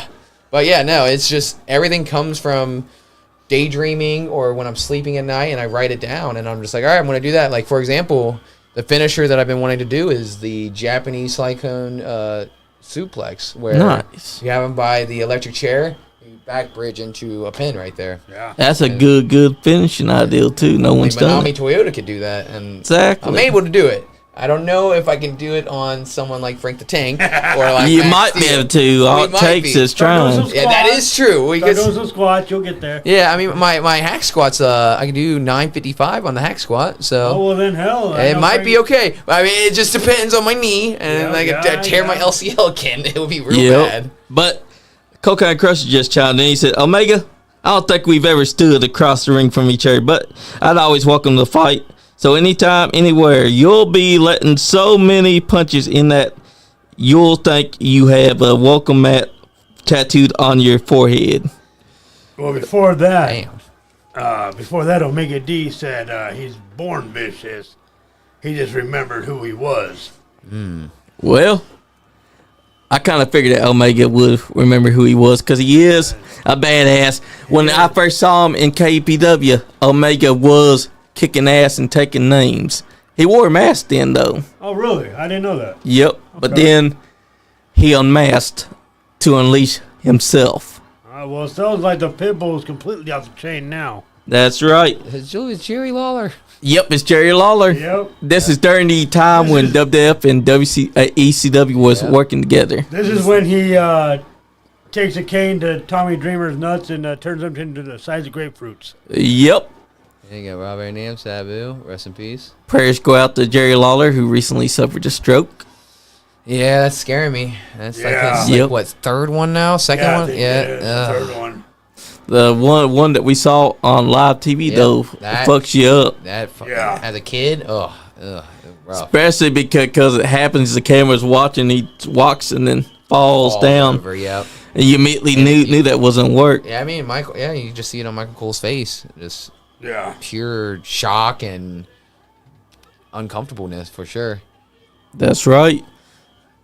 And right now you're seeing all these guys from yesteryears past. Some guys What's up, Isaac? Hi, my love. What's up, Isaac? But a chair just got thrown. You see that? That's classic ECW, though. Yeah, right there. That's RVD. This is what I grew up with. Hell yeah. That's right. And also Sabu, the genocidal, homicidal, suicidal maniac. Rest in peace there. That's right. We lost him too damn soon. Yeah, I had to watch quite a few Sabu matches whenever he had to pass away. Like, whenever a wrestler passed away, I always at least watch 3 matches that day. Nice. To pay respects or whatever. That's right. Like Sid Vicious or whatever. I had to watch a couple of Sid and HBK, a couple of those. Which is good choices. Yeah, no. I got to see Sid versus Hulk when I was a kid. Oh, yeah. Yeah. Yeah, there you go. Lucky you. I'm over here going through the WWE Network, or now it's Peacock or whatever, and I'm like, this is the I grew up when WCW was still on that channel, and you'd flip back and forth. And it was a hell of a time because you had to make sure that you were catching everything because they were throwing everything at you, and you could have missed it at any moment's notice. Yeah, they threw everything to the wall, but then after WCW went away, I mean, that's a certain amount of fans that just stopped watching wrestling. Yeah. They never went to WWF. No, they preferred that older style. Yep. And that's why I say that wrestling died was whenever WCW kind of was bought by Vince McMahon for pennies on the dollar. Yeah. And that's well, when. I mean, and WWE, WWF, whatever, they had to stop trying, you know? Yeah, like, that's 100%. Then they got to if you start. want to watch wrestling, you watch us or nothing else. Yeah. That's right. So, And then you start seeing the rise of like the independents, I would say, in the early to mid 2000s, like with Ring of Honor. yeah. You know, I think New Japan was getting real big in the later years, in 2000s, 2010s. Yep. And they had some great talent that started showing up here recently inside the modern era. Yeah. But AEW kind of killed their biggest star, Okada, because now that he's in AEW, he's not the star that he was when you first saw him back 2017, 2018. Yeah. It's like once they got their hands on him, he's just Okada there now. Yeah, I can understand that. Kind of like we were talking about with Raven and Yep. WCW. It's just things happen, and sometimes it's the promoter and the actual company's fault, and other times it's just how faith is sometimes. That's right. Oh, yes. And right now we got Sandman beating the hell out of Sabu with the kendo stick. What's funny is that when you first saw Sandman before all this, no kendo stick. Yep. He didn't even have the beard swelling. He was playing a character that was not true to himself. No, he was like a surfer bum. Yeah. Yeah, Like- yeah, and then you kind of build up from there, where you sink or swim, and you Yeah. start getting that character, and then people are like, "Oh, we like that," and you're like, "Okay, I'm gonna keep doing it now." Exactly. You know, like I like it, you like it. And it's like Tommy Dreamer's character. His character didn't start out how it was. It took getting kendo stick several times for him saying, "I like it. Give me some more, sir. Yeah. Please." And then For him to become the heart of ECW. right there, 100%, the good old underdog right there. Like When he- that was all organic. Yep. That's what I say when you have to go with the flow. Like, Yep. just like with the Montana character, you just go with the flow, figure out what you think works, and if it works, awesome. You That's go. right. If it don't, just move on and find pretend- something pretend- else. Pretend it didn't happen. You're like, oh yeah, I used to wear glasses. No, what? Ignore that ever happened Yeah, because it didn't happen. It never happened. Yep, 100%. That's right, because you saw that did not work for you. And that was the smartest choice for the character. Because when you find something that does work for it, you keep it. Yep. If you don't, move on. Move on. Just ignore that ever happened. Yep, 100%. I mean, I think I wore glasses for like maybe 3 matches, and then after that, I'm like, I don't like it. And then like I'll watch videos of myself, going in the ring, and I will study. That's Taz. Because a lot of people just study the Originally match known itself, as- which is important. Yep. But I kind of study That's the who entire knows. thing, like the entrance itself, Yeah. exiting the ring, Yep. 'Cause how you I got- walk. Taking this death test. I'll be absent that day. You'll We're win. giving you the answers. Yeah, see, You think I'm gonna remember all this shit, That's your man? that. I'll help you. I'll make a cheat sheet for you. what? Is that legal? I guess so. Well, I'm giving her the answer. I'm like, that's Taz. Yeah, see, there's Originally known as the Tasmaniac. he likes super. That's gonna be on the test. Well, if you want to make a cheat sheet for him, you just write them down somewhere the teacher would never notice. Yeah, Okay, do you guys realize- We usually notice. We kind of don't care. That's true. And we're like, please just pass. Like, I don't Yeah. want you to come back here next year and I have to deal with you again. Yeah, right. Do you guys Yeah. realize how much information you guys give me in one sitting, and then you're like, oh, remember this, it's gonna be on the test. Bro, I don't remember my first day here. Well, Well, that's why we record. So you go back and relook. and then we. You know how many Study. hours we have of... Yes. We have Oh, a it's called thousand. studying. It's called studying. See, now we know why you didn't graduate high school. First of all, I did graduate. I don't I was know. the only person in my family to graduate, and I'm proud of that shit. Don't ever. That's right. Fuck. Hey, me too.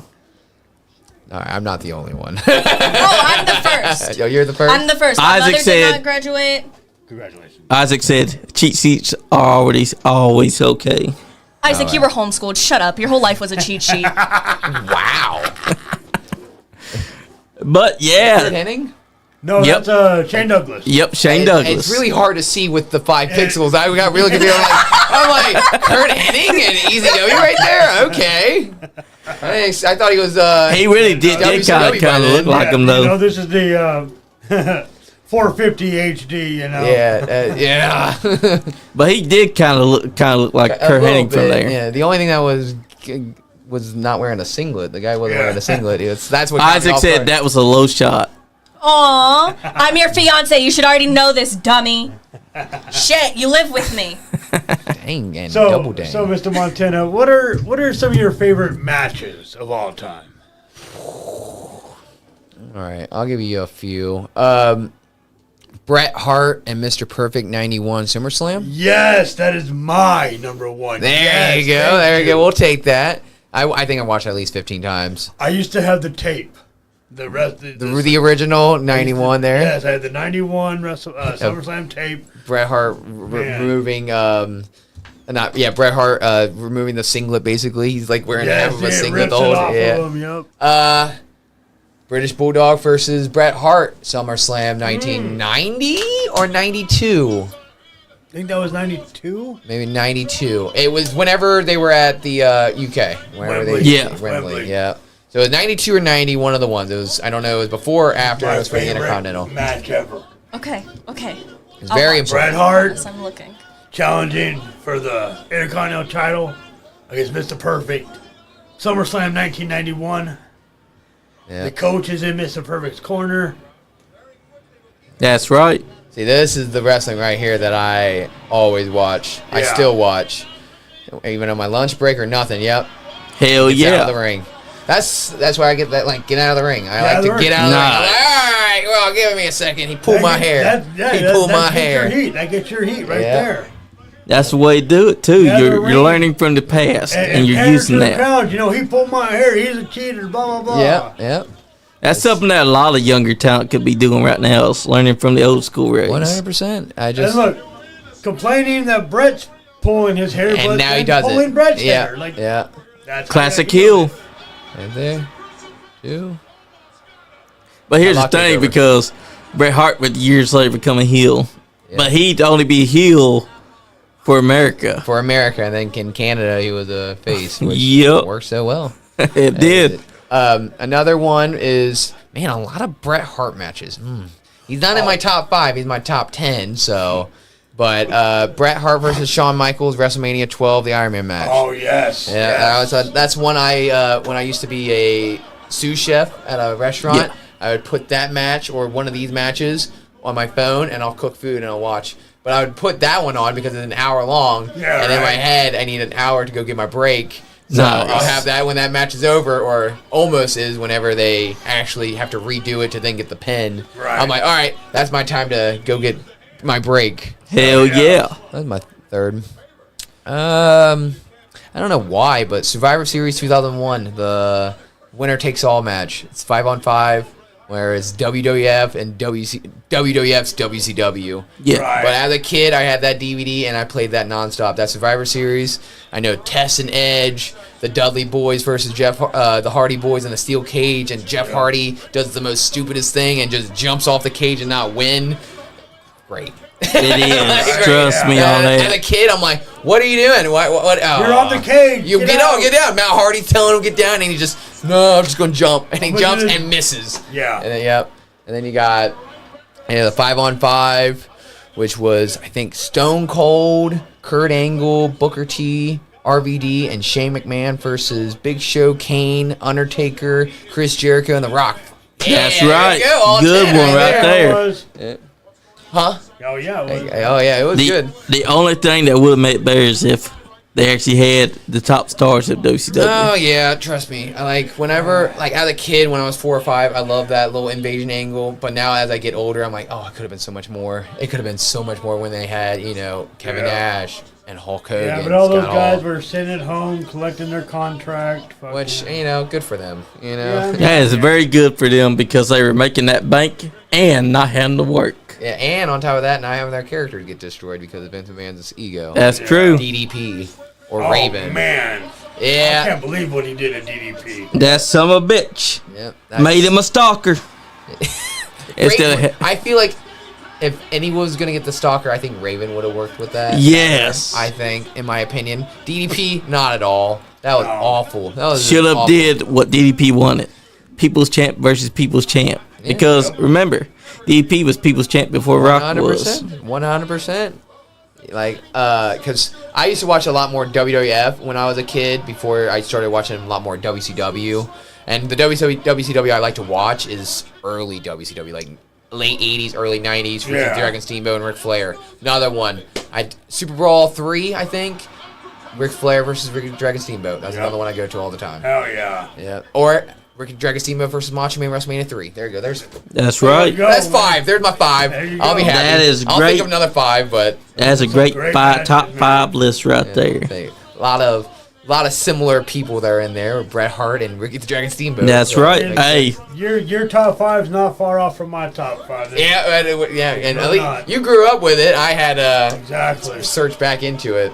and that's good Right because here, tears the singlet right here. Yeah. Bam! he tore it off. Yeah, tore it right off. He's like, dude, what the hell, man? And Brett's like, Yeah, fuck and you. he does the hand thing. He does the hand thing. See, stole that from this bird too. There Hey, you that's go. perfect though, Yep. Hold on. because that fits Time your out. character. Hold on. Yep. There you go. He's trying. Yeah, I've done basically every single heelish thing that Mr. Rick's done. Did a KWF. Nice. I did I Nice. pull hair. He would pull my hair, What? so I pulled his hair. What is old has become new again. Damn, Basically, Skippy. yeah. No, I That don't- is a good term. Yeah, I don't do a whole lot of flips. I do a lot more. But you know, this era will teach you don't need to. Not at all. Even though that's what's popular nowadays, you don't need to. And go back to that match that Gunther and Cody had a couple months ago. That was an old school match. Less is more works Man. better. That was an A+ 5-star match. Not one flip. Yeah. Total old school. Yeah, I felt like that match was way better than Cena and Rhodes at Yes. SummerSlam. I was getting angry on that screen. I'm like, all right, cool. I guess we're doing every finishing move times 10. Yeah. I'm Yeah. like, well, what's the point of a finisher if it's not the finish? Exactly. I've been saying that for the last year. Yeah, it's just like I understand doing that once in a great while. Then that Bill's like, holy, he kicked it out. But everyone kicks it out of it, then it's not a finisher. You know? Exactly. Right. Like because I do the perfect plex as my other finisher, and no one kicked out of that.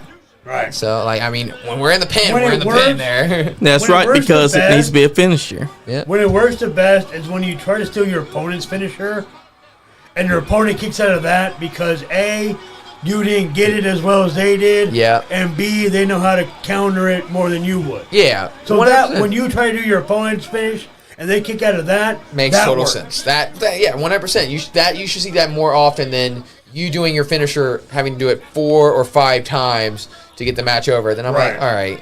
Cool. Exactly.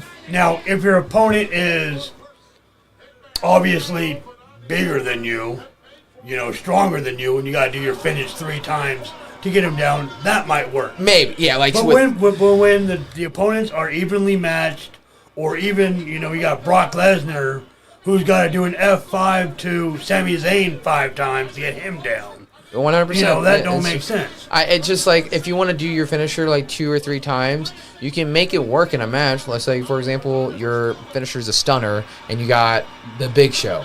You can do the Right. stunner. He stays on his feet. Do it again. Last one Right, falls the- over, and that's it. And Right, then the you go Big 1, 2, Show 3. is Yeah. bigger than you. yeah. He's stronger than you. That's He's right. going to take more punishment. So, yeah, that makes sense. Yeah, and then on top of that too, if let's say your guy is the same size as you and you do the stunner, let's make it a scenario where you do the stunner and you're going for the pin and he rolls out of the ring. Oh crap! Now you gotta go get him out, Yeah. Right, get him that back makes in, sense. and now it's been too long. He kicks out because he's Right. See, That's right. So much more you can build from that than he kicked out of 2. Oh man, Right. my finisher's not a finisher. I don't understand. Exactly. Unless you built the story to where your opponent, like, you use a stunner, so you use your right arm for the stunner. But the story is your opponent's been working your right arm. Yeah. So now it don't work as well. Yeah. So Or now you- he kicked out of your stunner. Or you do the stunner on the left side and it's not as See, effective. there is 100%. ways to work around it, but you gotta do it you see right. how like you have to add an extra layer to Yes. a storytelling. Exactly. That's kinda Man, lacking. I love that you understand this at such a young age. I cannot wait to see you progress in this because you already understand. You already get it. I'll take that. I learned that from Roger Ruffin, Wildcat Chris Harris, Yeah, Pompano no, Joe. That's good Dakota teachers Wolf. right there. Yep. All of them. I learned from everybody too. Like I'm gonna be watching you closely, man, because you're getting me excited. Your knowledge of the past and your knowledge gets me excited for your future, man. Damn, Thank you. I Skippy. appreciate it.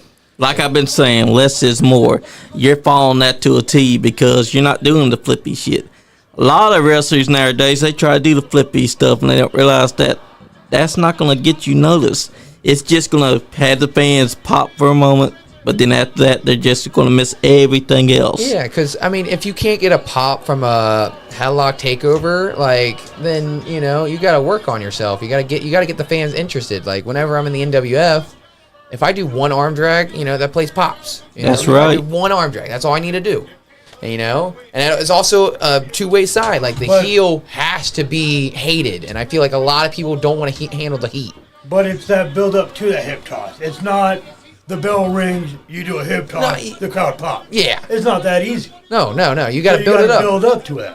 100%. You got to tell a story. You got to get them invested. If they're not invested, then they're just seeing two guys do a bunch of moves. Here's a name for you. Cocaine Crush said, Montana versus Nick Depp would be a great match in my opinion. Oh, yeah. There you go.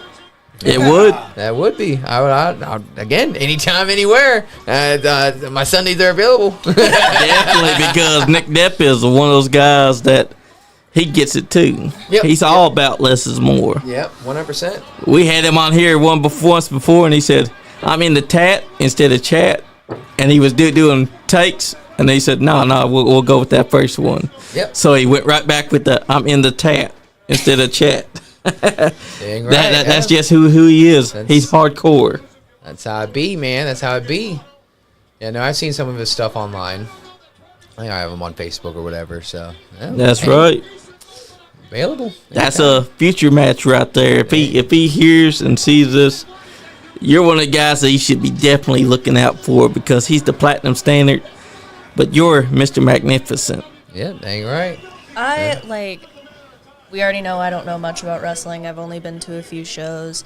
You're definitely, like, in my top 5 list of wrestlers. Well, thank you so much. You're probably, like, number 3. All right, I'll take number 3. I'll take any place. I appreciate that. Thank you. Yeah, when I met you guys, I felt bad because I was so hungover. That is all right. I am being not so nice right now. I feel like I'm going to throw up on your mother. Like I'm shaking hands. I'm like, nice to meet you. Nice to meet you. Yes. Dude, you looked exhausted. I was like, look, I'm going to ask for a picture. I'm going to leave the dude the fuck alone. I'm not. I was talking to the prospector, and I was telling him, like, man, dude, I drank like 20 beers last night. It was not good. I had a cigar. You know, I had a little bit of weed. That was over. That was it. I was throwing up all over the place. And that was all right because... And that one picture that we took is like, you know how on the iPhones you can like tap to... Yeah. It's in that. Really? Literally, you go through my stuff. Oh, yep, there it is. Oh, thank you. I take that. Yeah, no, when I saw that, I was like, oh, that's a good picture of me. I'll take that. You know? And like most of the time, I don't like the pictures of me. Yeah. If there's one thing I could admit, it's that my boyfriend really knows how to work a camera, dude. Oh, yeah. Look, whoa, we don't need to know about you and your boyfriend and your cameras, okay? I was talking about the picture that me and Michael Montana took, thank you. At the KWF. That's right. Isaac said we need a damn Skippy counter. Yes, we do. Someone needs to count every time Johnny says damn Skippy. Isaac, that's your job now. Damn Skippy. Not that one. That one doesn't count. But I told you that to get you on. When I first meet a talent, I make sure that I'm going to let them know that I'm going to get them on. When I saw the opportunity, I got you in here because I know a star when I see a star. And you have it. And NWF needs to go with this heel thing because I think that you could get over even more so if you were doing heel shit instead of baby facing. Because let me just say, your heel work is way better.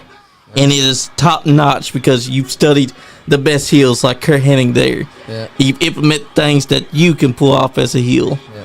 So I think they should let that happen. Yeah, we'll see. I don't see me being a heel probably the next 3 to 5 years. Honestly, That's true. Which, Roger Ruffin. I listen to him. Whatever goes. And I don't politics. But that's my way okay. with it, but I'd like signing things as a baby face. Damn. A lot. I'm like, hey, this is fun. Hey, I can sign things here and there. People want my scrunchies on my arm. I'm like, here you go. Here, yeah. Like I'm a whole different character when I'm a baby face. Like I give away bracelets right before my match. Nice. All sad into the That's crowd. Yeah, and people want if I win my match, I give my scrunches out to the kids. Damn, Skippy. Yeah, it's fun. It's fun for sure. But I don't know. I feel like the Montana character is way more fitting as a heel. Yeah. I think my dad, when he's only seen me as a babyface and never as a heel, Yeah. and he saw some of my heel work at the KWF and DCW, so that same weekend, and he's like, oh, I see it. It makes sense now. Well, because he didn't understand the Montana character at all. He's like, what are you doing? What are you wearing? And I'm like, I don't know. I'm going with the vibe. I'm liking this. This is my thing, Right. So he That's never right. got it until he saw the heel, and he's like, all right, that makes sense now. It makes 100% sense. Exactly. And if you can't do it at NWF, you got KWF where you can be heel, or any other promotion that you work All right, with. we got All Elite, or we got Elite Wrestling Alliance here. Yep. Over. I've seen back wrestle there and Nick Altima. Yeah. Yep. They were. There was a point where I was going to go over there just to talk with the promoter like on a Friday, but miscommunications and I missed the whole drive over there. So. And that's okay. Yeah, it happened. So, but eventually I'll be over there. But everywhere else, like if you don't count the NWF, everywhere else I'm a heel. 100%. That's right. I am just heel everywhere else. I'm like, where you want me to work? I already know heel.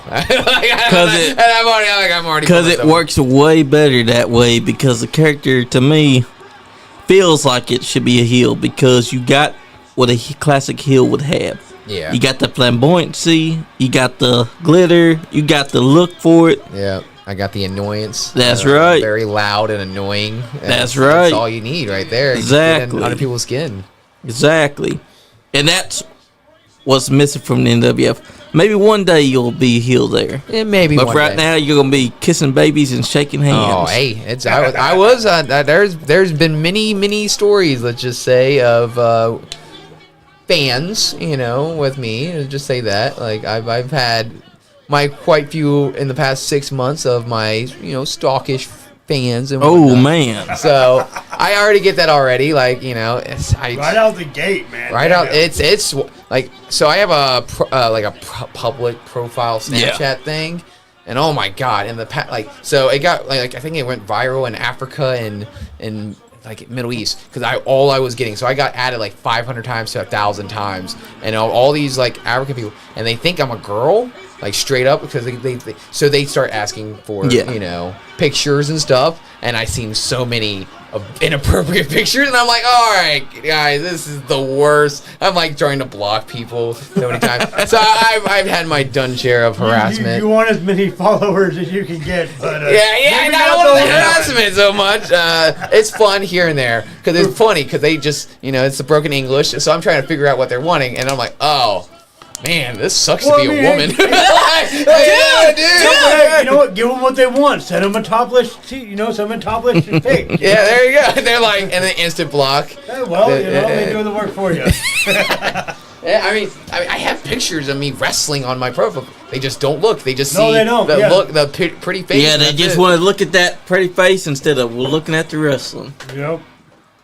Pretty much. Yeah, that's. But hey, sometimes as a wrestler you do deal with stalkers. Yeah, it happens. It happens, but I mean that's being a babyface, and that's why I prefer being a heel. So I don't have to deal with that. I'd rather have people wanting to kill me than wanting to stalk and so. Because at least when they want to kill you, they ain't gonna be trying to go, oh, there's Michael Montana, I'm gonna grope him. Yep, it's been there in the NWF. There's been quite a few there, but yeah, no, like. When I go to DCW or somewhere that's like, not near the city, like just in the middle of nowhere or something, I get the most heat. That's like the best place to be. Is like, so I can't wait for this Saturday to see who comes to that fair and seeing all the people. Oh, that's my favorite part. That's right. There you go. So that's going to be on the test. All right. Yep. Well, see, also, the camera kept on panning to an old guy in the crowd. The part of the test is, who is that old guy? Oh shit! Yay! Yeah. Who is that old guy? Yeah. The old guy that they kept on pointing at. The fuck? Hey, He's man. also very important to Bret Hart, so Well, he's very important to wrestling in general. that's right. Just important person in history. There you go. Give you a hint. His name is Stu Hart. See, look at that. See, now you can see, starting to see the Bret Hart slowly coming out. Yep. The one that we know. Because if you see a lot, like, it kind of helps you a little bit as a newcomer, seeing, like, the beginnings of a lot of these superstars. You're Yep. seeing, like, oh, they're just like me. They started just like me. They kind of have a character going, but they're building it. They're building I would say Bret Hart in general. Watch him from the beginning.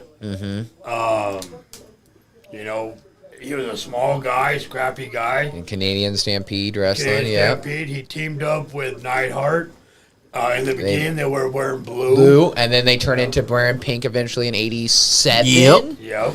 And that's when they became the tag champs there. And then when he went his separate ways, I think in 89, 90. But, I mean, they started off as heel tag. Yeah. And then Bret, they went their separate ways, and Bret started becoming a babyface. That's right. What I mean, 100%. just his career alone can be studied. So it's already 100%. Same way with, I think the Bulldogs, the British Bulldogs. Yeah, both same, yeah. Dynamite Kid and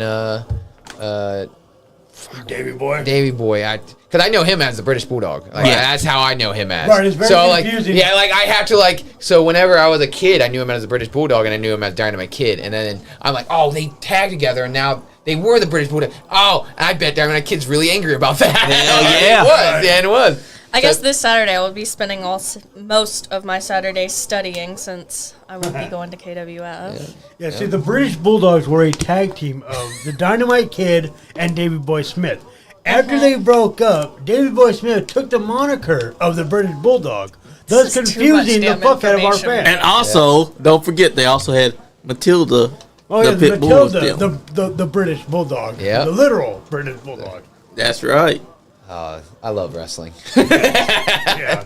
I do too, because only in wrestling can you commit arson and so many other atrocities, and be okay. it works. And it worked. And you Oh, don't go to jail. That's right. Only in wrestling can you be blown up in your limo 1 week and then come back That's the right. next week. Dude, Or kidnapping people. I know exactly where I was when that whole Chris Benoit and Vince McMahon thing. Hey, me too. I was 6 years old and sitting at my bedroom bed and this big old box TV, and I just see that empty crowd. I was like, oh shoot! And I didn't know what happened for real until 4 or 5 months later, because I was like 6 years old, Yeah. and then my dad actually tells me, and I'm like, oh, that's terrible.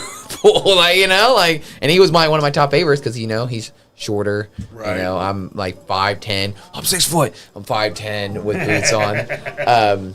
When I found out that like Shawn Michaels wasn't actually 6'1", it made my day. Yeah. So I'm like, he's actually not 6'1". He's actually like 5'10", 5'11". And I'm like, Oh, awesome, yeah. Hell yeah. No, when I found out The Undertaker isn't from Death Valley, my world is shattered. Yeah, I know. It's like finding out Santa When Claus I found isn't out real. that he wasn't dead, I was unhappy. Made me believe that he was a dead man for real. Yeah, I know. I can't believe that Kane and Undertaker weren't actually brothers. Oh, yeah. Wait. See, Kane and Undertaker are brothers. It's just that Mark and Glenn are not. Okay. All right. So we're gonna just say straight up kayfabe that Vince McMahon can handle blow up limos. Yeah, he can handle it. Oh yeah, Big McMahon has so much testicular fortitude that you can His blow great him up, boots. and he just shows up to work next week. Like, Hey, how you doing, everybody? Hey guys, yep. Something bad happened for you. I gotta replace another car. Hey, that limo explosion though, the way they did it, we should know something was up because they did a cut where he's putting his foot out again, puts his foot back in, puts his foot back out, puts his foot back in, then the door closes, and then boom. Yeah, I do remember that. That was as a kid. You're just like, oh, maybe he's just having a really tough time getting in the car. I mean, it did fool my dad though. Really? My dad actually believed that we just witnessed a murder. See, that's That's my favorite thing in wrestling is whenever when it becomes real. Yeah, like, that's right. Like when it blends together, it's all in the gray area. That's right. That's the way that should look like to anyone that is inside that crowd. Yeah, because they're wanting to kill you. At least they're believing. Yeah, 100%. And that's I'll make you hate me. That's right. Eventually, you're gonna hate me. That's right. 13, 14, the whole Attitude Era was real. Yeah. All that stuff in the 80s was scripted, pre-planned, but this stuff in the 90s, there's the Wild West. These guys are off the hinges. Hey, man, that's what happened when you got a lot of drug going on. I know, but I mean, like, you couldn't tell me that anything was scripted. You couldn't tell me the promos were scripted or nothing. Like, these guys are just saying whatever the hell they want. They're doing what the hell they want. Honestly, I mean, even in the 80s, I would say that's true. I mean, now you can see it plain as day. Right, but really I mean, sucks. with all them coming out like, oh, yeah, that was scripted. Or like, No. You guys scripted that argument. You guys scripted that fucking whole shit. Bullshit. Yeah, 100%. You actually hate each other. That's right. Y'all gotta hate each other with a passion. Don't be like Iron Sheik and Hacksaw Jim Duggan getting caught together inside a car with cocaine. What year was that? 89? 88. I think it was 87 or 88. Yeah, then what did the Sheik get fired for that? Yep. They both got fired, but Dugan was brought back like a couple months later, I believe. Yeah. Okay. Yep. And But at the time, they were supposed to be heated rivals, and the police pulling them over and catching them together was not a good look. not a good look. That's what they got in trouble for, is being caught together, not the weed. Yeah, that was the thing. And Vince was like, I don't care about the weed. They're next to each other. Oh, man. Fired. They fired both of them. Oh, That's right. They're more pulling hair. Cameron said Vince McMahon can handle an exploding limo, but he can't handle assault allegations. That's true. Yeah. Federal government will all get you eventually. Yep. Don't care about your gimmick. He was not smart. Apparently, he thought shitting on heads was gonna not come out to light. Yeah. I mean, it's perplexing to hate on McMahon because, I mean, he deserves all the hate in the world, but then again, none of us would be here without him. Yeah. It's a double-edged sword. It really is. It's very perplexing. It's very complex. I mean, fuck you, Vince. You're a piece of shit, but thank you for all you've given us. Yeah. I feel like there's like two arguments when it comes to that because because a lot of the wrestlers in the territory time, like the early 80s, 70s, they were making bank and stuff. And whenever Vince McMahon started to swallow all of them up, it didn't give him a whole lot of freedom. Right. And he did make it as big as possible. Like, pro wrestling isn't be without Vince, but I could see both sides where the territories, there were thousands of people watching wrestling, from their local station or whatever.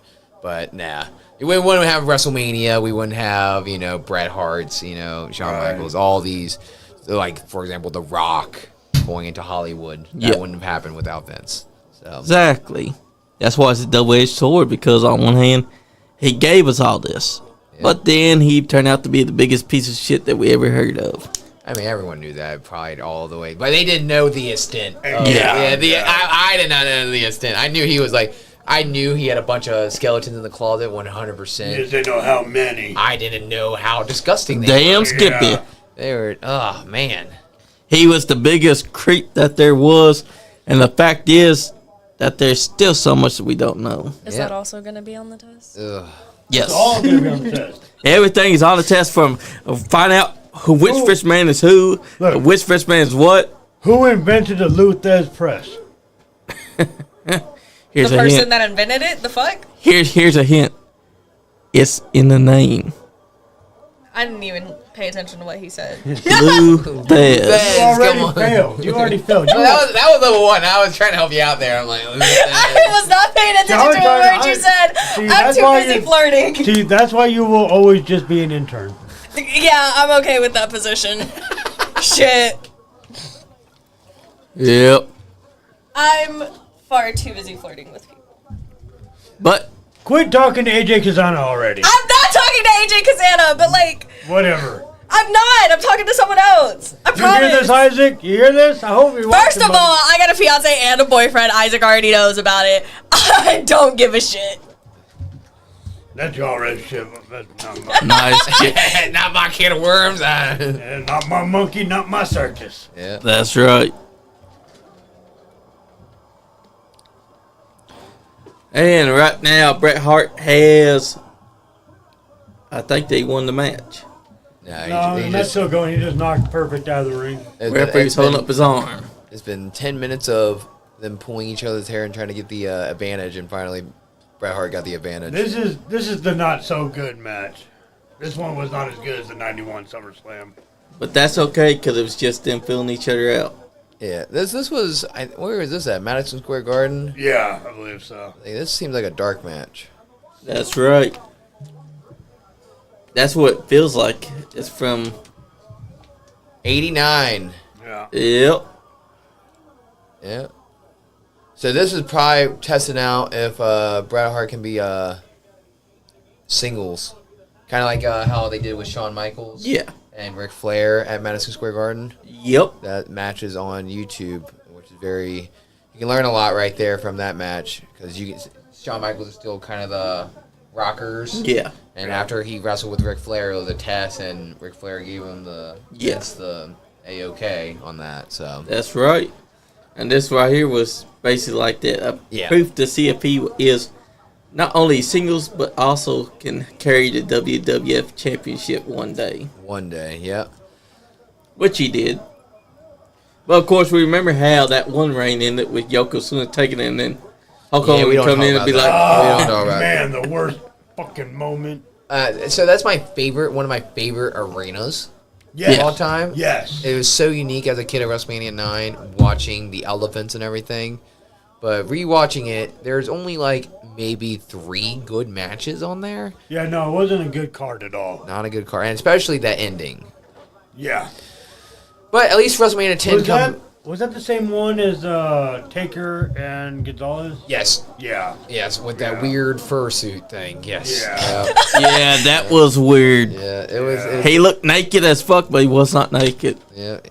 I mean, being that tall, you're not going to have a physique like that. Nope. It's impossible. You're going to die. Your heart literally cannot handle the amount of blood pumping that you have to do. Exactly. But, I mean, at least at WrestleMania 10, the one following that, it became the first match, Owen Hart versus Bret Hart. That's also, I think, maybe my 6th favorite match right there. Oh, that was a great one. It was so good. Yep, super kicks. Oh, yeah, there you go.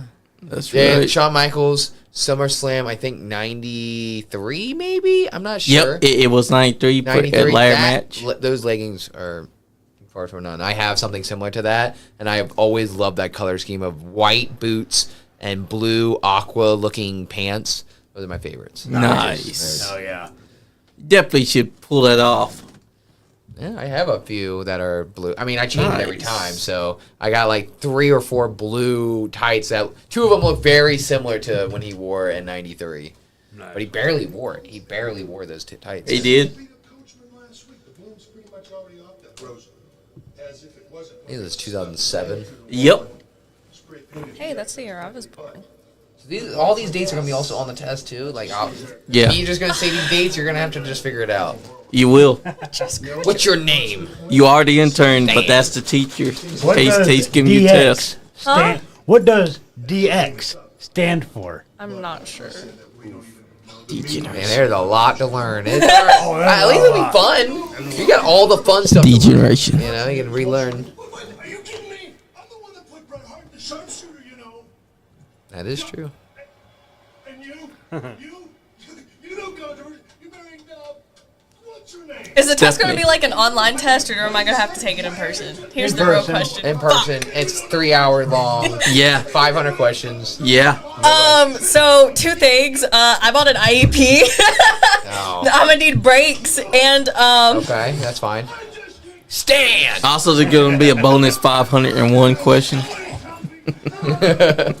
shit. If it was gonna be Bam. online, I was just gonna have my rest. And of then the week. another Dang one. it. Bam. This was one of those guys was actually Ty Dillinger that just Yep. got. I think it was the first one. Yep. Yeah. Super kick that stand. Yeah, But his real name was Sean. yep, Yeah. Sean Spears. Yep. Yeah. Also, I remember this one too. Because he super kicked Yes. his best friend. And then John Yep. Cena's face here. I think this is 09 Survivor Series. Yep. Yep. Man, I'm good at these dates. Bam! Bam. John Cena's shocked, like, what the hell? Oh my gosh, my that's gosh. where that meme came from. Holy shit. Here's the hilarious thing, though, Michael, because he did it again Yeah. in the Royal Rumble, Yeah. and Triple H's dumb ass couldn't see it coming. Again. Yeah, the second time. All because HBK wanted that match with Undertaker 100%. at WrestleMania yeah. 26. Which is some good storytelling right there. You know Yes, what? it Dude, was. the greatest. Look up the greatest super kick ever. When he puts Jannetty through the glass. Okay. That's what I was going for. Yeah. You read my mind, Big Beard. This made HBK right here. Shawn Michaels became HBK. Yep. Right kid. Yep. I don't know if that's the greatest super kick though. I don't know. That's the Shelton greatest. Benjamin. Shelton That's Benjamin won. the greatest because it puts him on the course. That is true. You're not wrong. That is storytelling wise So at the this- greatest. They This were is tag team beginning. partners. Yep. Uh-huh. The guy in the red, something happened in the match where he cost them the title belts. So they're arguing, they're fighting. They're trying to get back together. That's right. Sounds Well, fair. this is the beginning of the Sounds fair to Heartbreak me. Kid.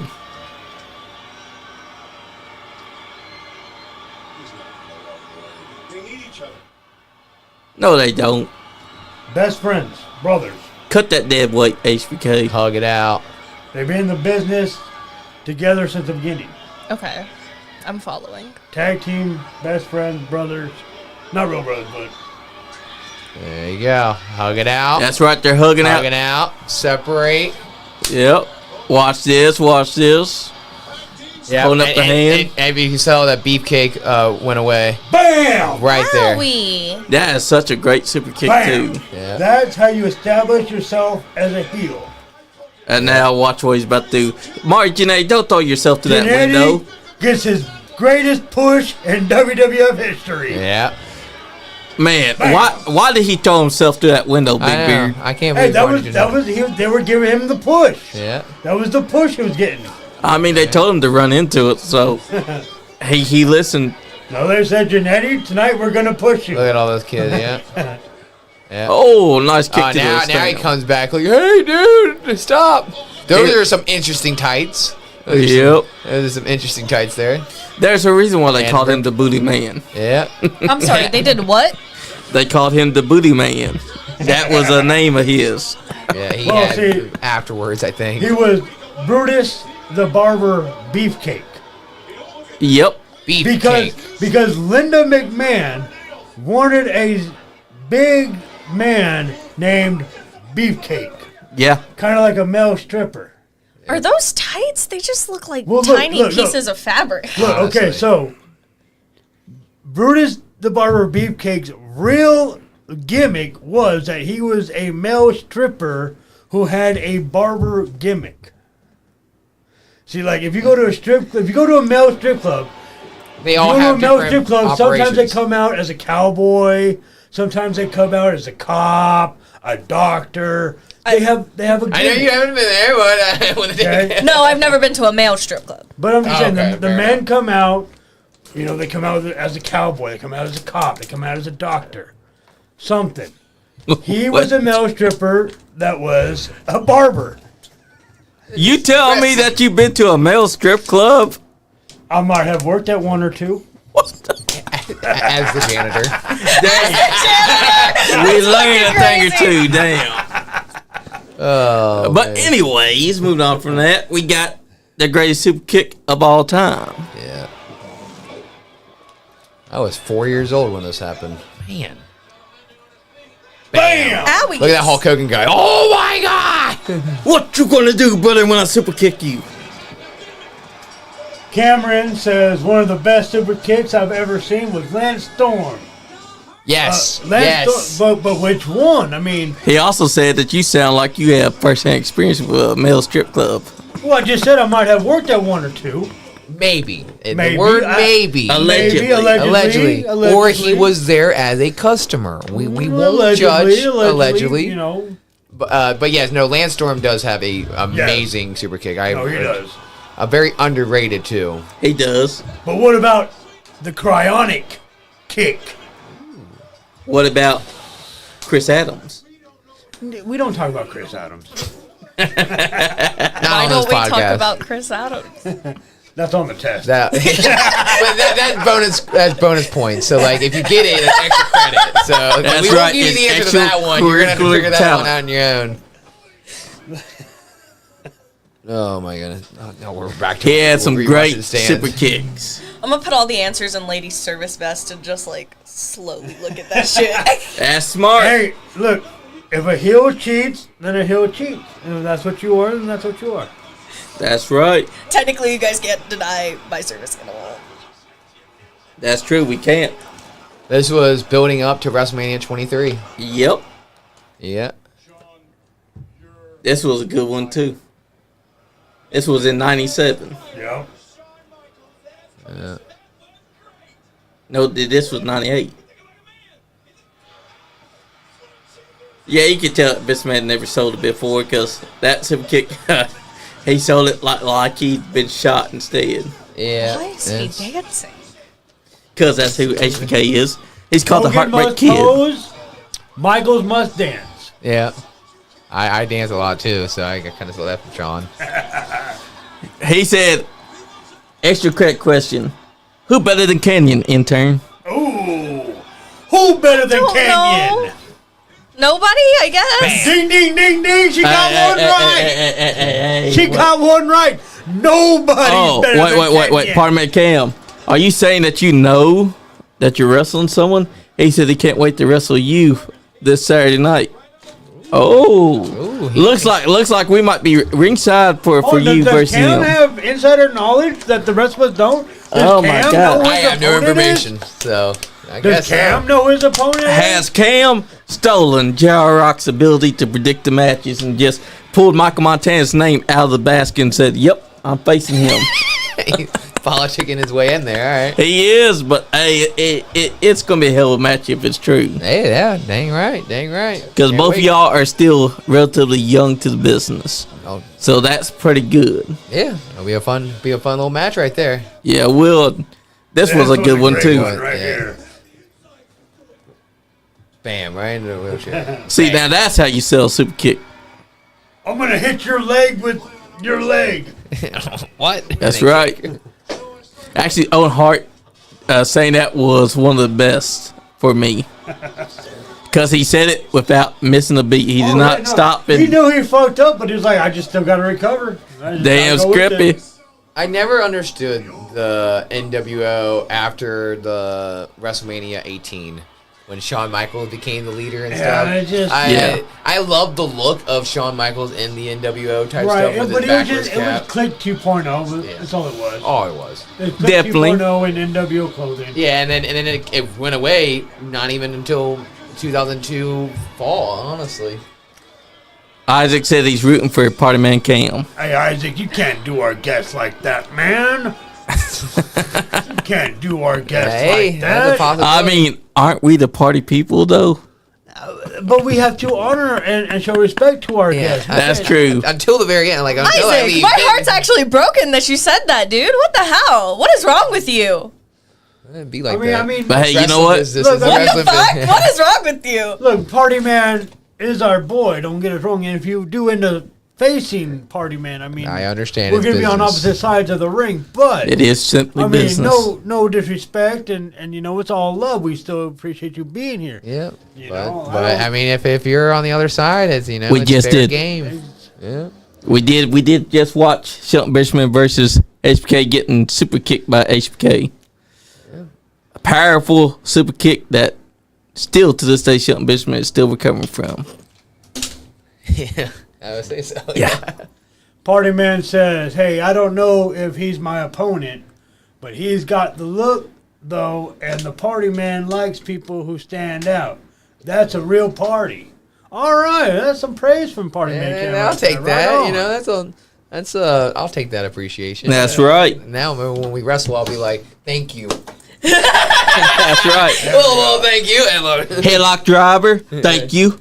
German suplex, thank you, brother. thank you. German suplex again, thank for you. that compliment. Electric chair driver, thank you. Yep. It's Isaac, all just Queen business. suplex. There you go. Here's Isaac says party all the way. Oh, yeah, baby. Yep. What he meant to say was Montana all the way. Montana. Hey, we're going to party in Montana. We don't, fuck it. Maybe, Hey, now you're it right. turned into a tag match. That's Who right. we Party facing all now? time. Damn Who we facing? Skippy. Oh man. But that's the thing about tonight. Tonight was all about showing people that may not have seen you before who Michael Montana is and who they can expect to see in the future. Because KWF's going to be seeing plenty of you. Yep, saying right. I can't wait whenever, what is it? Maybe the end of the year or whatever. I'll probably be back to the KWF. Yep. It'll be fun. It'll be great. Can't wait for it. And then I got a bunch, and I'm hoping to get my name out there for other promotions. Like That's right. I was talking about Appalachian Mountain Wrestling and stuff. That'll be some fun stuff. Sup, Donnie Green. That's Donnie Green. Big Donnie Green said, sup, Superfly. Cameron said, here's a name that might not have been heard in a while. David Young. His spine buster was a thing of beauty. Yeah, You're right. it's up there with Arn Anderson right there. Yeah. Definitely was. But this Saturday night, when you're facing whoever it is that you're going to face, that's going to be a hell of a match. Because they got you to deal with. They got the German suplex that you're going to be inflicting. That's going to be something that you got to watch out for. Oh yeah, and then maybe me lying. I would never lie. Never lie. I never do that. That's never a thing I do. He will definitely never lie to you. He will. 7 damn Skippies. I've not said it that much. Come on. I'm surprised you can count that high, my love. Oh, look at that. Ooh. Oh, snappy. But Could call him to homeschooling and now this. Jeez. But that's the thing about you. You don't lie. You've been honest with them. You were honest with even higher. You came out there, you said what you had to say. Yep. Grabbed his hair because he grabbed your hair. Hey, Yeah, it's fair. That's dang right. When he gave me that drop kick, they pulled my hair. That's right. And then you German suplexed him 3 times. That's his fault because he should have been on point. Yeah, usually I do my German suplexes in a row. I usually do my usual 3, but that one I had to usually just get him when I can. Yeah. He was a Hardman Cam's got some praise for you. He said, but all respects to Montana. I seen his match over at KWF in Frankfurt. Got the guts, got the skills, and I believe it's going to be a future of this business. So I praise you, Montana. Party hard. Thank Hell you, brother. yeah. I Party appreciate Man it. Cam. I'll see him Saturday. I'll give him a good old hug. And That's if I'm right, wrestling, brother. I'll give you thanks, brother. And then we'll And then German suplex we'll be him. wrestling. That's right. We'll be wrestling. That's right. You know? Dude, I'm gonna be so bad if you guys are going against each other and I'm not gonna be there. You're not gonna be there? No, He's I gonna go see her crush over in some other promotion. Oh, really? Where at? AMW. Oh, The same promotion that you were talking about, Appalachian Mountain Wrestling. Yep, Yeah. Appalachian Mountain Wrestling. Yep. Yeah, Cameron said, She's got "Dadgum, she's burning her own fiance. That's crazy." Yeah. All night too. It's been all night. dude, That's that's not right. his entire life. That's right. Like I swear, he'll be just be looking at me, and I'm like, "What the fuck are you staring at, dude? Look at someone else." Dang. Get that He love. said, if you don't believe me, go back and listen to the recording after. Yeah, he's talking to you. Damn Skippy. Damn Skippy. 8. Damn 9, Skippy. 10. Damn Skippy. That's a lot of them now. Yeah, okay, man. But let the people know what they Chill can out. I expect seriously to don't find think you. you can count that high. So slowly what I've been doing now has been slowly putting my matches on YouTube, one match at a time after 6 months. Yeah. So I like, you gotta come watch me, but if you want to not come, I'll wait 6 months and I'll post them. So I've been posting a lot of my matches on michael.montana.pro. Nice. That's on everything: Facebook, TikTok, Instagram, YouTube. I've been posting one match a week now. So if you haven't seen any of my wrestling, you can see my first 2 matches so far, which Yeah. was at my hometown, Bethel Tate. Heck which was yeah. Fun. That was an interesting experience, being in my old middle school and then seeing Noah Gabriel come out, and I'm like, this doesn't feel real at all. Is this a dream? Nice. This feels kind of weird. But Yep, I'm on Facebook, Instagram. I'll be with the NWF for a good while for most of my Saturdays. Be in the KWF, and then slowly trying to build up my Sundays with Grindhouse, maybe AMW. Maybe I'll be going up to Michigan. There's a few that I've been looking out for that a lot of my buddies have wrestled for, and I'm like, well, maybe I come on drive. And then eventually be moving on to Florida, Georgia, all that type of stuff. Heck Be all yeah. the fun traveling. That's what it's all about Nice. because you gotta be willing to be traveling. Dang right. Like, yeah, this is what it was about 2 hours from where I live from here. You know, Nice. gotta get used to it. That's easy. That should be an easy drive right there. That's you know? right. So, Plus, there's so many drives you're gonna be taking that's gonna be even longer than that. oh yeah, can't wait. 12-hour drives to Florida for one for one match. I'm like, all right, I was sleeping in the car tonight, guys. Oh, yeah. That's right. That's And how it be. that's what it takes to be a wrestler. You got to be willing to travel long hours. You got to be willing to overlook things that you're going to be missing, things that you have to give up. And you have to love the business to want to travel far and wide. 100%, especially in the independent scene. 'Cause you don't have it easy.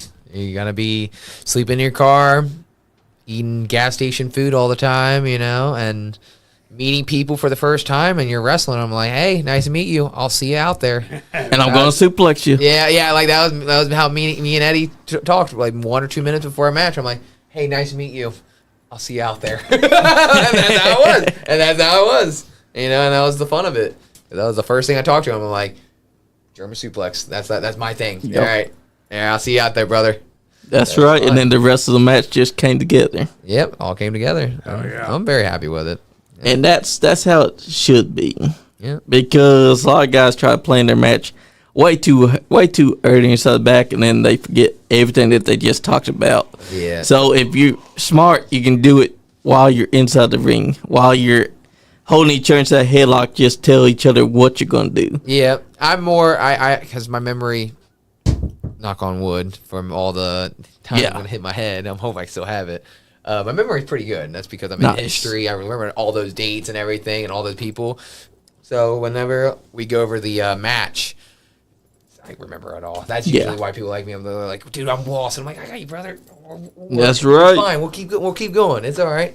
So I try to be the Kurt Hennig as much as possible. Where if you have a match with me, you're gonna have a good match. That's right, brother. I'm gonna make you look good, and you're gonna make me look good, and that's all that matters.